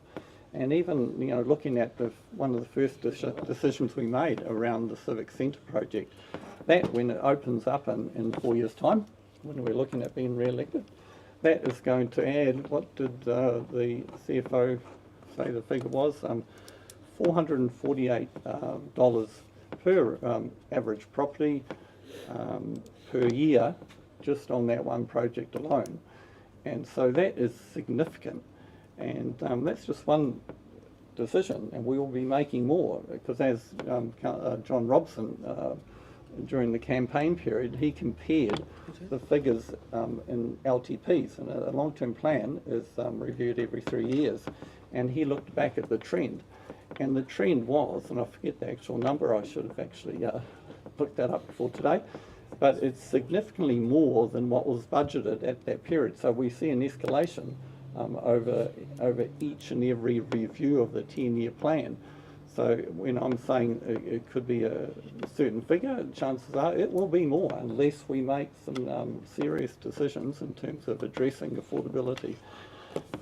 Oh, I need not go on. Thank you, Councillor Correct. Personally, I'm not entirely convinced that we're doing this work for the re-election in 4 years' time, but I understand that if we do our job right day to day and alongside the council, that if we do so choose to be re-elected, that our chances will be better. But certainly understand your sentiment come across loud and clear. Anyone else would like to? Not to the motion. Just so not to the motion, but you could. He's not a member. So you're not a member today, but we have a solution here from Councillor Morris. I'm pushing my luck here, but move that we suspend standing orders for the purposes of. I'll second that. Yeah, that's the particular one I'm looking for. Yes. We know the one. You know, I'm happy to, I'm happy to move that we suspend standing orders for purposes of free debate. I mean, we might want to reflect on this meeting afterwards in terms of how we do that. Maybe it's appropriate for other members to speak before we enter into the formal debate, but that's something we can talk about later.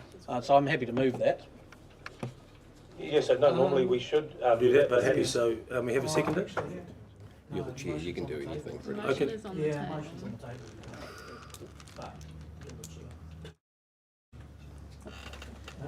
You can ask, it's up to you if you let Councillor Are members happy to let Councillor Crowther speak? Okay, Councillor Crowther, the power's vested in me, you can speak. That's the way. That is a coffee, though. Coffee. Not a Sorry. I'll say that afterwards. Yeah, I guess I just wanted to make a couple of comments. Seeing it does seem like the topics that non-committee members addressed in the finance performance, whatever it is, committee last week, seems to have more general relevance across the council. I guess I'd note that the overall satisfaction is less than half of that of late last decade, and Councillor Morris has talked some other numbers. Only 1 out of 3 people are satisfied overall. Same small percentage think they get good value for money. So I concur with some of those comments that have been made. I did want to add that even something which seems relatively simple, like the ability to contact council when and how you want, the rating is much lower than last decade. So I think there's a lot of areas that we need to be cognizant of, and that one I know from the frustration out there in the community of getting in touch with council has been immense in recent years. I'm one of them, but it's been consistently long holding times for some people, and that hopefully has improved, but I certainly think that's the kind of thing that irritates people in the community. I would also note that the, quote, fast delivery approach to the last 3 years, if it had got us all something really good, then maybe that extra cost of taking that approach would have been worthwhile. But in my view, the big projects that most of those have been already planned. In some cases, excuse me, already started or near started. So you had things like PEI, Cameron Road, Tariko, that they were not products of the Commission dreaming up the ideas or approving them in that 2021 long-term plan that had been the previous council had put a lot of that stuff in. So I look at what we're really talking about. We're talking about having a museum exhibition centre added to the Civic Centre in return for not owning our own admin building, which was originally going to be part of that. And I think when I try to look at other significant things that have been achieved, I don't see an awful lot. I certainly don't see a lot in the transport space. We've run into a big problem, as we've heard, around transport. And I think the community, when they do these surveys, they respond to that reality, the political reality of what's happening and the financial reality of what's happening. And in my view, the Commissioner's disregard consistently of significantly widespread, widely held community views has led to poor rankings. And I think there are a number of areas we have to step up in, but those practical project-related issues are critical. And finally, I just concur with Councillor Morris that we absolutely need to be more transparent. And there's been a significant lack of transparency in this council. And I think we need to be more truthful in our communications. Instead of doing what I've called PR and spin, we need to take a more truthful, honest approach and just call it like it is. And if we stuff up, we stuff up, but at least be truthful about it. So thank you for letting me speak, Mr. Chair. Thank you, Councillor Crowther. Yeah, I suppose a bit of a rookie mistake from me understanding, but happy to have heard you speak. Going forward, of course, we would expect that a non-committee member speaks before a motion is put. Is there, and I'll just open up amongst the committee members for any discussion and debate. I'm looking at all of you. Well, you will get that. Oh, thank you. I'm just looking at the others at the moment. No? Okay, so Councillor Morris, you're right to reply. And thank you for your indulgence, Mr. Chair. I mean, it's smooth. It's great. It's a bit like your shave this morning. Quite smooth. It's fantastic.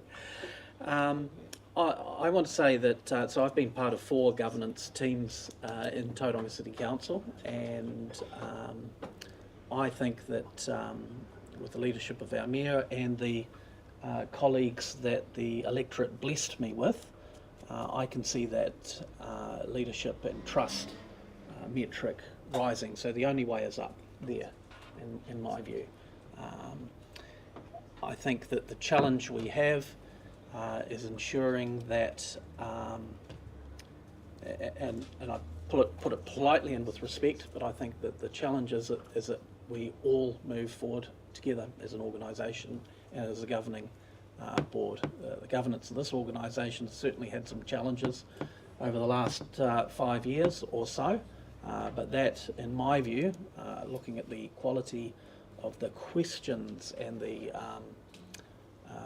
acumen of my colleagues around the table, I believe that that's been sorted, and you'll see that reflected in the next survey. The challenge is how we all move forward together as an organisation. Thank you.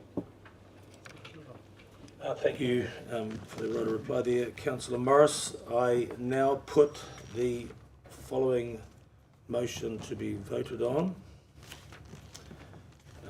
That the Community Transparency and Engagement Committee receives the report Annual Resident Survey 2023-2024. All those in favour say aye.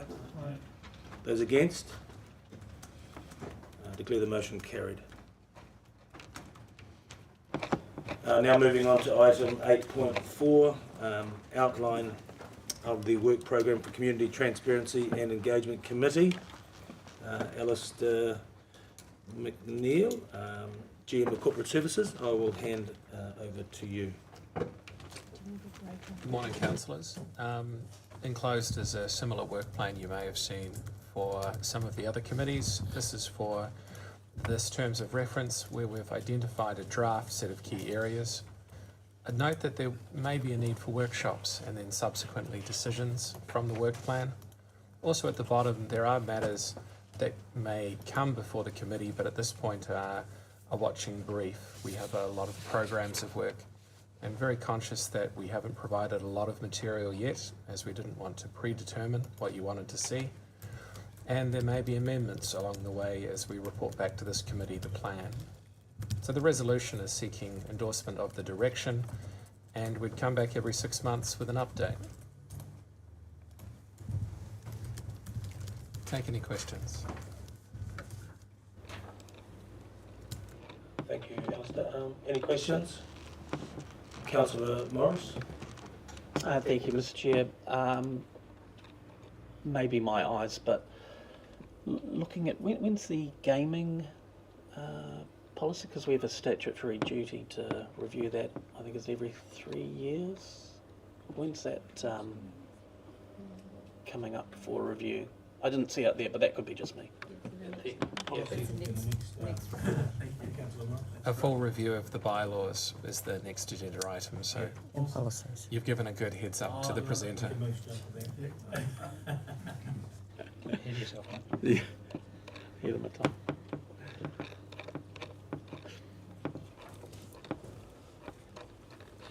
Any questions, further questions, Alistair? Councillor, correct?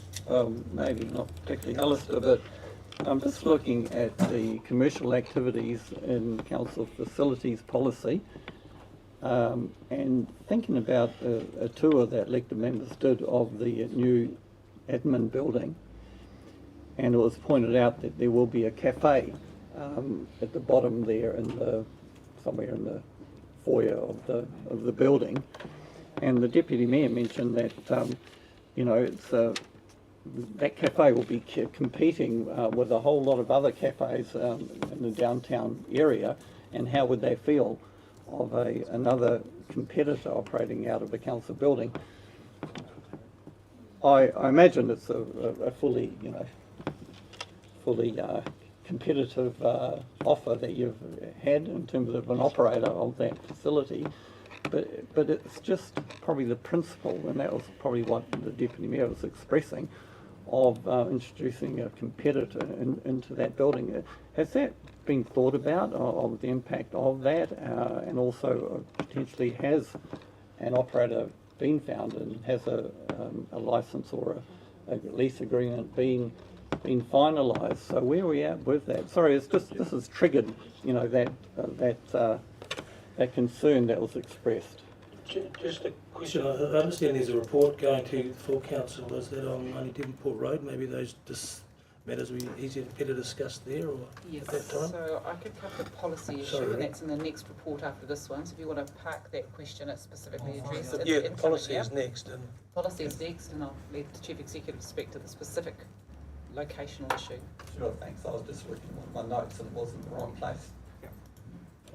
Are you going to speak to policy? No, that's No, policy next. Not this report, the next report on the agenda. Yeah, it's one step ahead of us. 8.5, not 8.4. Through the chair, yes, it's probably better discussed on Monday, actually, when we're talking about 90 Devonport Road. But it's strictly a commercial negotiation, activity and contract for commercial space, and so in simple terms, it's commercial lease. We don't call from whether we just say I'd like to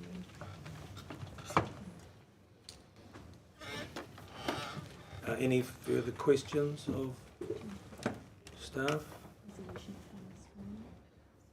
Oh, and the C.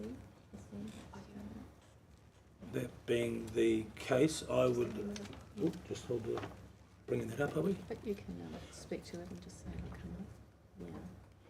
Yeah. I'd just like to move the following motion, that the Community Engagement and Community Transparency and Engagement Committee A, receives the report outline work program for the Community Transparency and Engagement Committee. B, notes the outline work program for the committee as per attachment 1 of this report, and just see here extra recommendation talk notes that this work plan may be amended and those amendments will be reported back to this committee.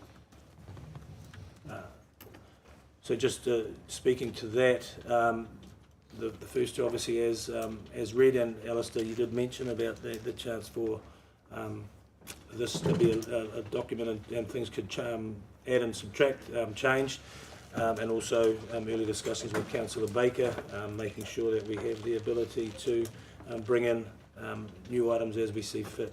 So hence item C. Can I have a second? Can I have a seconder? Councillor Taylor. And open it up for debate. Any? No? Thank you. I'll now put the motion as previously read. All those in favour say aye. Aye. Those against? Declare the motion carried. We might just have we've got 2 more items to go, so we might just have a quick break. 10-minute break, resuming. Maybe 10, 15 minutes, 22, so maybe at 35. Resuming at 11:35. Thank you.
I nearly forgot Glenn's name. Yeah. I'm sitting there going, Councillor. He told me he picked up a job for a housing provider.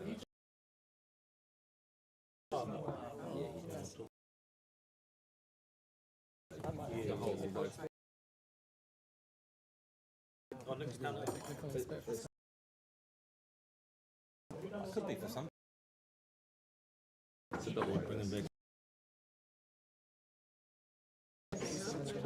Are we waiting for it? I just. That's all of it.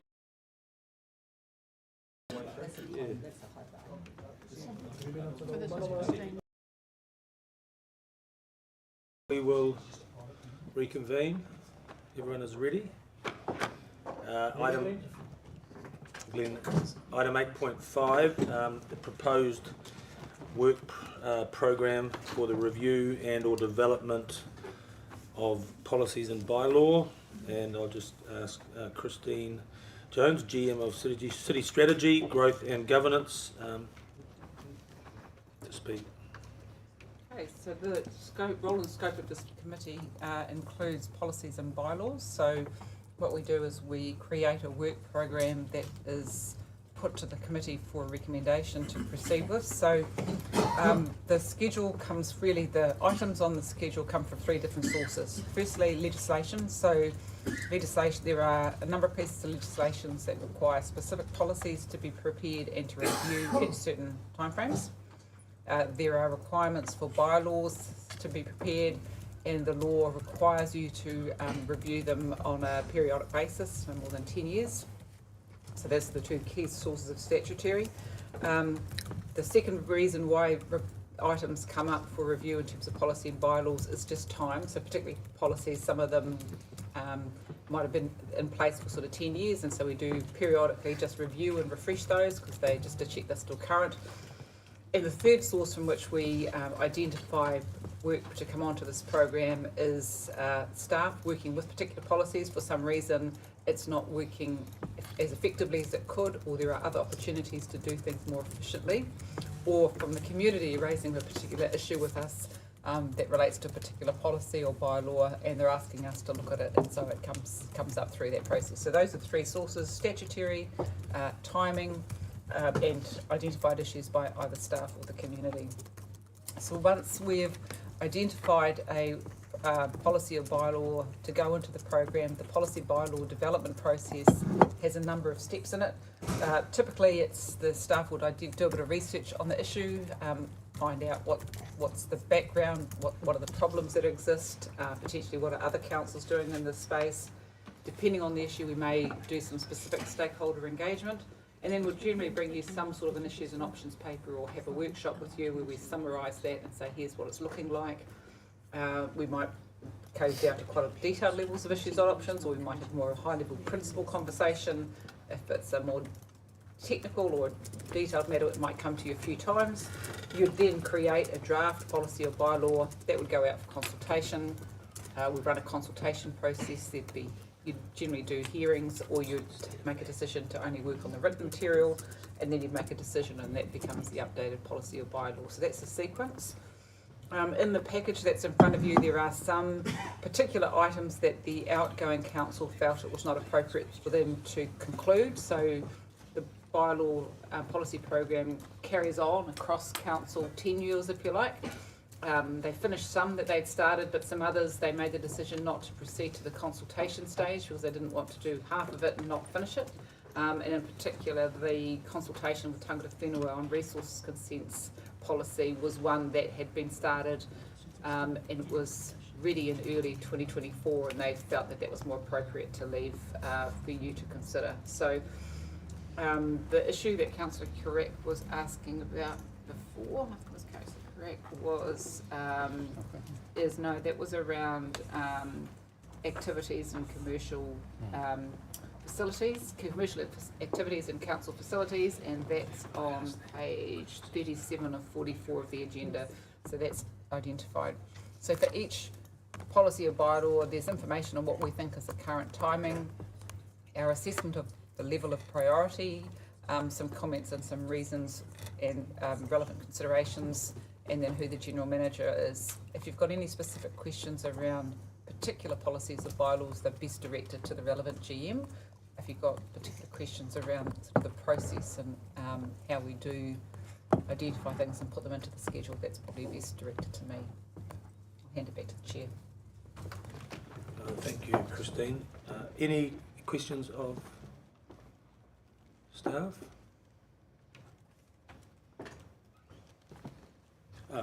Councillor Baker. Thank you, Mr. Chair. I asked a couple of weeks back and we'll explore that. Can we add? Or is that something that can be done outside of this? Because it should be done outside this. I thought that work was underway, so we'll follow up. We'll follow up and let you know where that's at.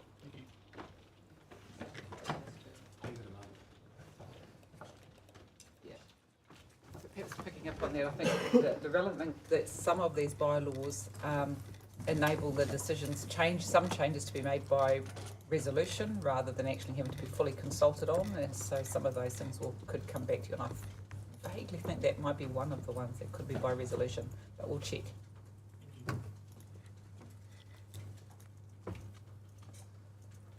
Any further questions? And Councillor Morris. Thank you, Mr. Chair. In appropriate order now, the gaming policy, when's that up for review? Doesn't look like it's in the 24, 25, yeah.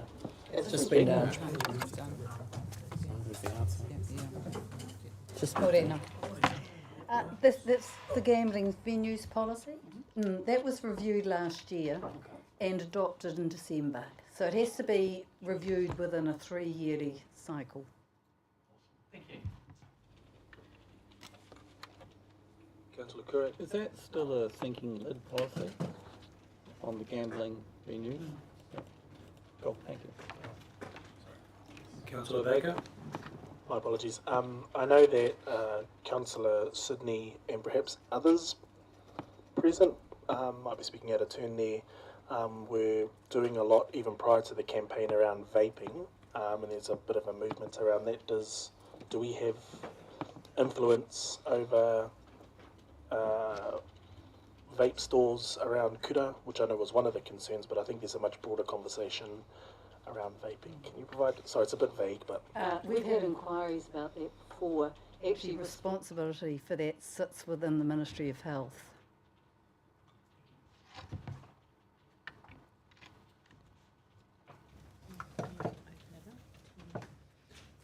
Councillor Taylor. Just carrying on from Hautaupu's question. So in the Gretton area, I visited there last week, and there was some discussion about alcohol being sold at, in some dairies there, and their licence had been removed. Is that something that we control or influence, or is that something that just the council staff would handle? We do have an alcohol policy, which was reviewed over a 2-year period, and some changes were made, and it was adopted last year.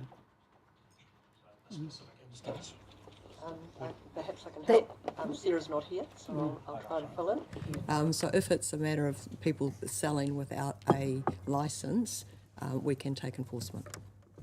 Is that the question? I think they had previously had a licence, yes, and it was coming up for renewal, and I think there was opposition from the community.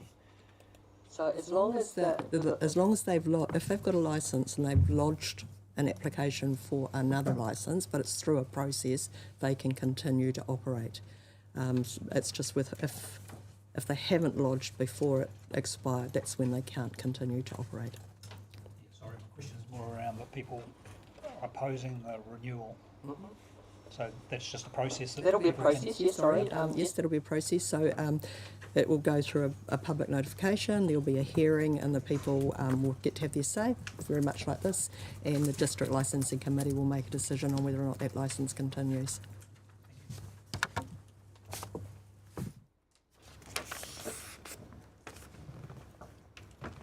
No further questions of Ruth. Thank you, Ruth. Just would now just ask if there's any discussion from committee and non-committee members?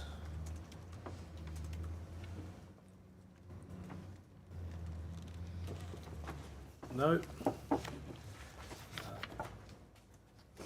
Now that questions are finished, I'll call for a mover and seconder.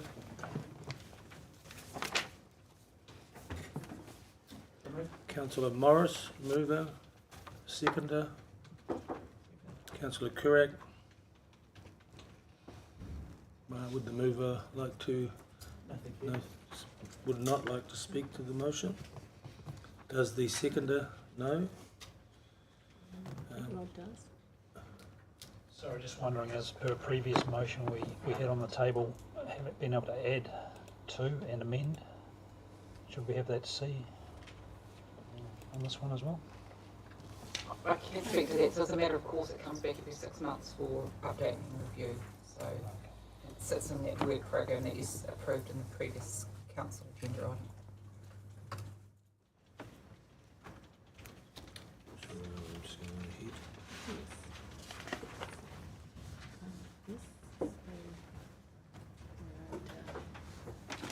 Right. So no further debate. I would now like to move the recommendation that the Community Transparency and Engagement Committee A receives the report proposed work program for the review and or development of policies and bylaw, and B adopts the work program included in the attached schedule for the review and or development of policies and bylaws in the 2024-25 year. All those in favour say aye. Aye. Those against? Declare the motion carried. Now move on to 8.6, issues and options, event funding framework adjustments, and Barbara Dempsey, GM of Community Services, I will hand over to you. Thank you, Chair. I'm just busting our equipment. Can you hear me okay? Yes. Yeah, so thank you. So as outlined in the paper, a little while ago we commenced a review of our policy on community funding. So we're working with our partners, particularly Tourism Bay of Plenty, to identify what our branding as a city should be, and in particular where we should be focusing on applying for or encouraging people to make applications to our funding opportunities. That's something that we'll bring back to you as we develop that.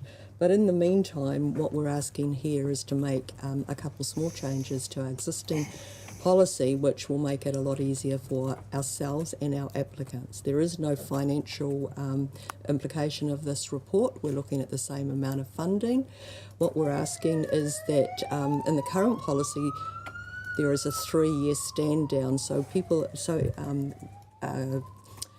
clubs, for example, rugby, that have got a 3-year relationship with us for 3-year funding. Currently, they would have to stand down for 3 years before they have another opportunity to apply for funding. We're asking for that to be removed out of the current policy, and that any application that comes in would be assessed on its merit, not just because it's a 3-year stand down. We think that would be quite inconvenient for several clubs that do some really good work in our community. And the other thing we're asking is that if we can merge 3 of our funds into 2. It's quite confusing for applicants at the moment as to which one they're applying for, and then that creates an awful lot of administrative work for ourselves.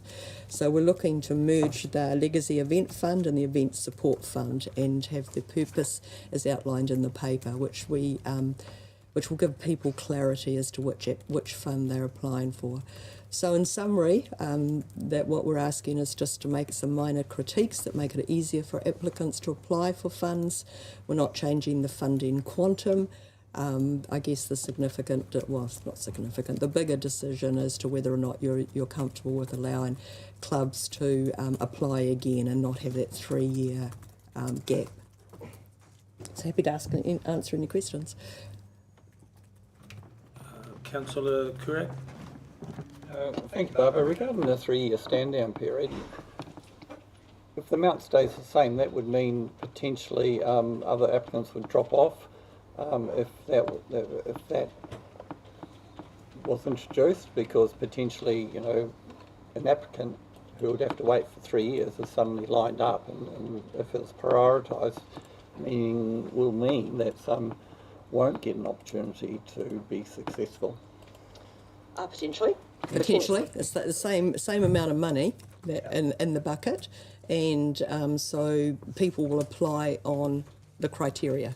So if somebody who hasn't been able to get funding before could potentially miss out because one of the applicants that had funding previously is going to offer something better for our city, they will get that funding. Did that answer your question? The number of people that would have been Just five. that, Just five. Five. Okay.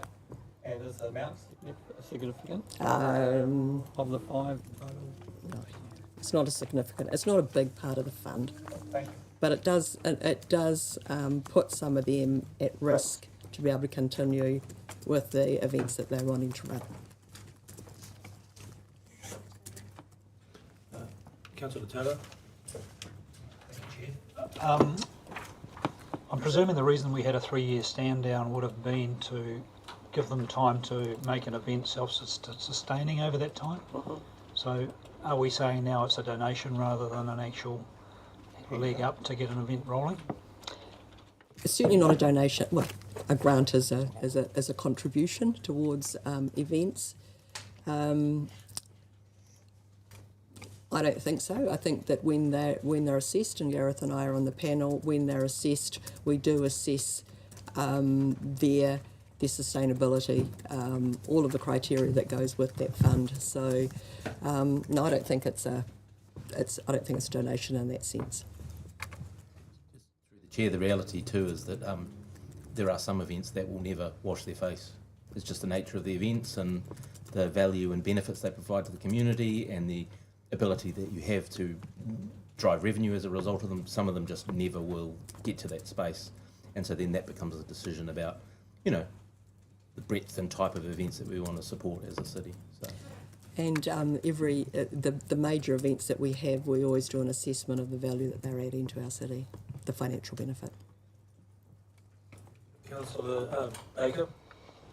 Thank you, Chair. Thank you, Barbara. Who, I guess, with my own experience kind of in this space, the whole idea initially was to help build capacity, so there was a state of independence rather than dependence. But hearing your point to Councillor Taylor's comment, I guess the question that I have now is kind of what events are we referring to that triggers kind of the rationale for removing the 3-year stand down? I assume that there must be some events, like the whole washing your face comment, that we obviously see enough value in to support to remove this barrier? Yeah, I think volleyball was one of them, to allow them to continue with their volleyball tournament. Rugby was another one. Yes. Sorry? Can't remember the other two. No. Yeah, sorry, just you can either send it later if it's alright, but just clarity on what do you mean by rugby and volleyball? It's basically rugby, futures, beach volleyball, and the World Tennis Tour. Are 3 of the 5. Councillor Carrick. So, with the proposal to merge the Legacy Event Fund into the Event Support Fund, would that then mean the Legacy applicants would suddenly be in a contestable fund? As they are now. Well, they are already. So where you say it's legacy, that means there'd be a sense of entitlement to continue with funding, or not? They're open to it being contestable. Yeah. Unless we've got a 3-year contract with somebody, they are open to anybody to make application under the purpose of the grant fund. So I don't think that. Oh, I mean, there may be some people who expect to have funding, but it's not the way we run the funding panel. The consideration of applications is to go through the assessment, to go through the value that they add to our city and make an independent decision. So, so there are some that will have a 3-year relationship with us, but others will make application and they will be considered on their merit.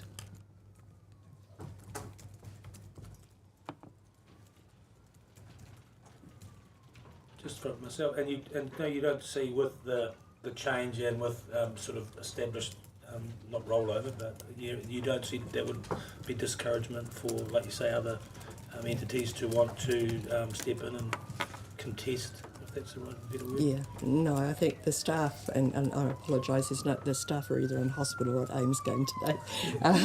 But no, we've had a lot of conversation about this. We don't think that it's a deterrent in any way for anybody to make application. We just think it makes some clarity as to which one they should be applying for, and that allows that continuity for those other clubs. But they will still have to go through a process, meet the criteria, and be assessed amongst all the other applications that come in. Thank you. And I just want to add that it's for a 12 to 12 months, 24 months term, because we will be looking at the whole funding policy, and we'll bring that back through you.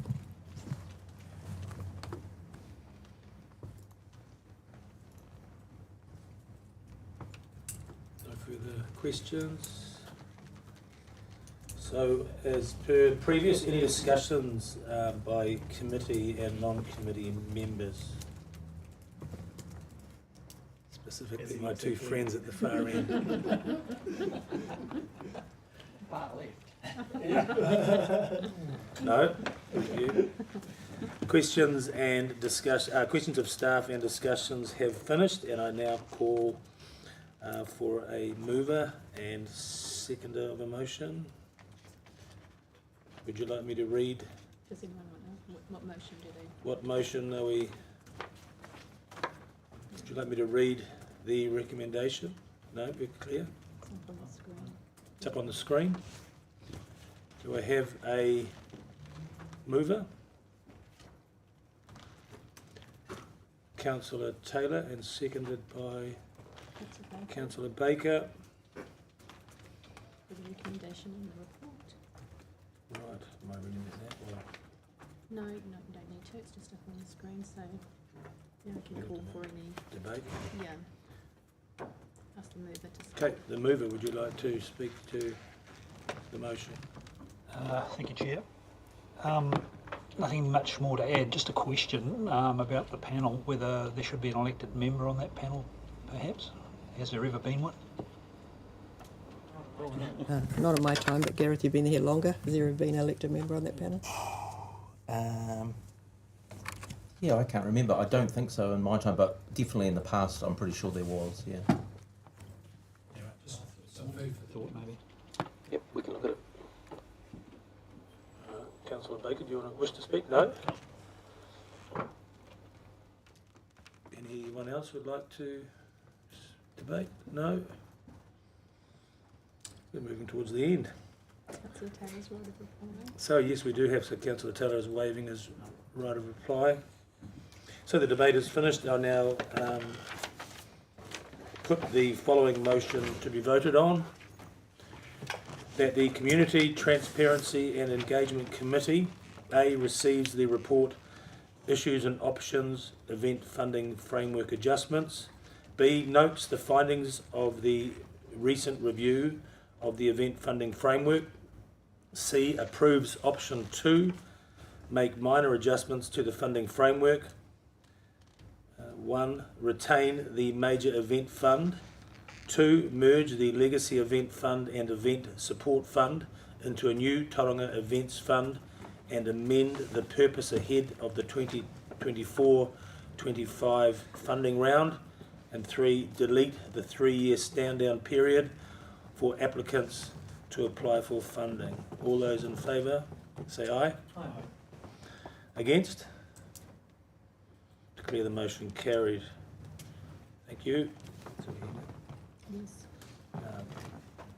So we can move now to the closing karakia of Councillor Baker will lead us.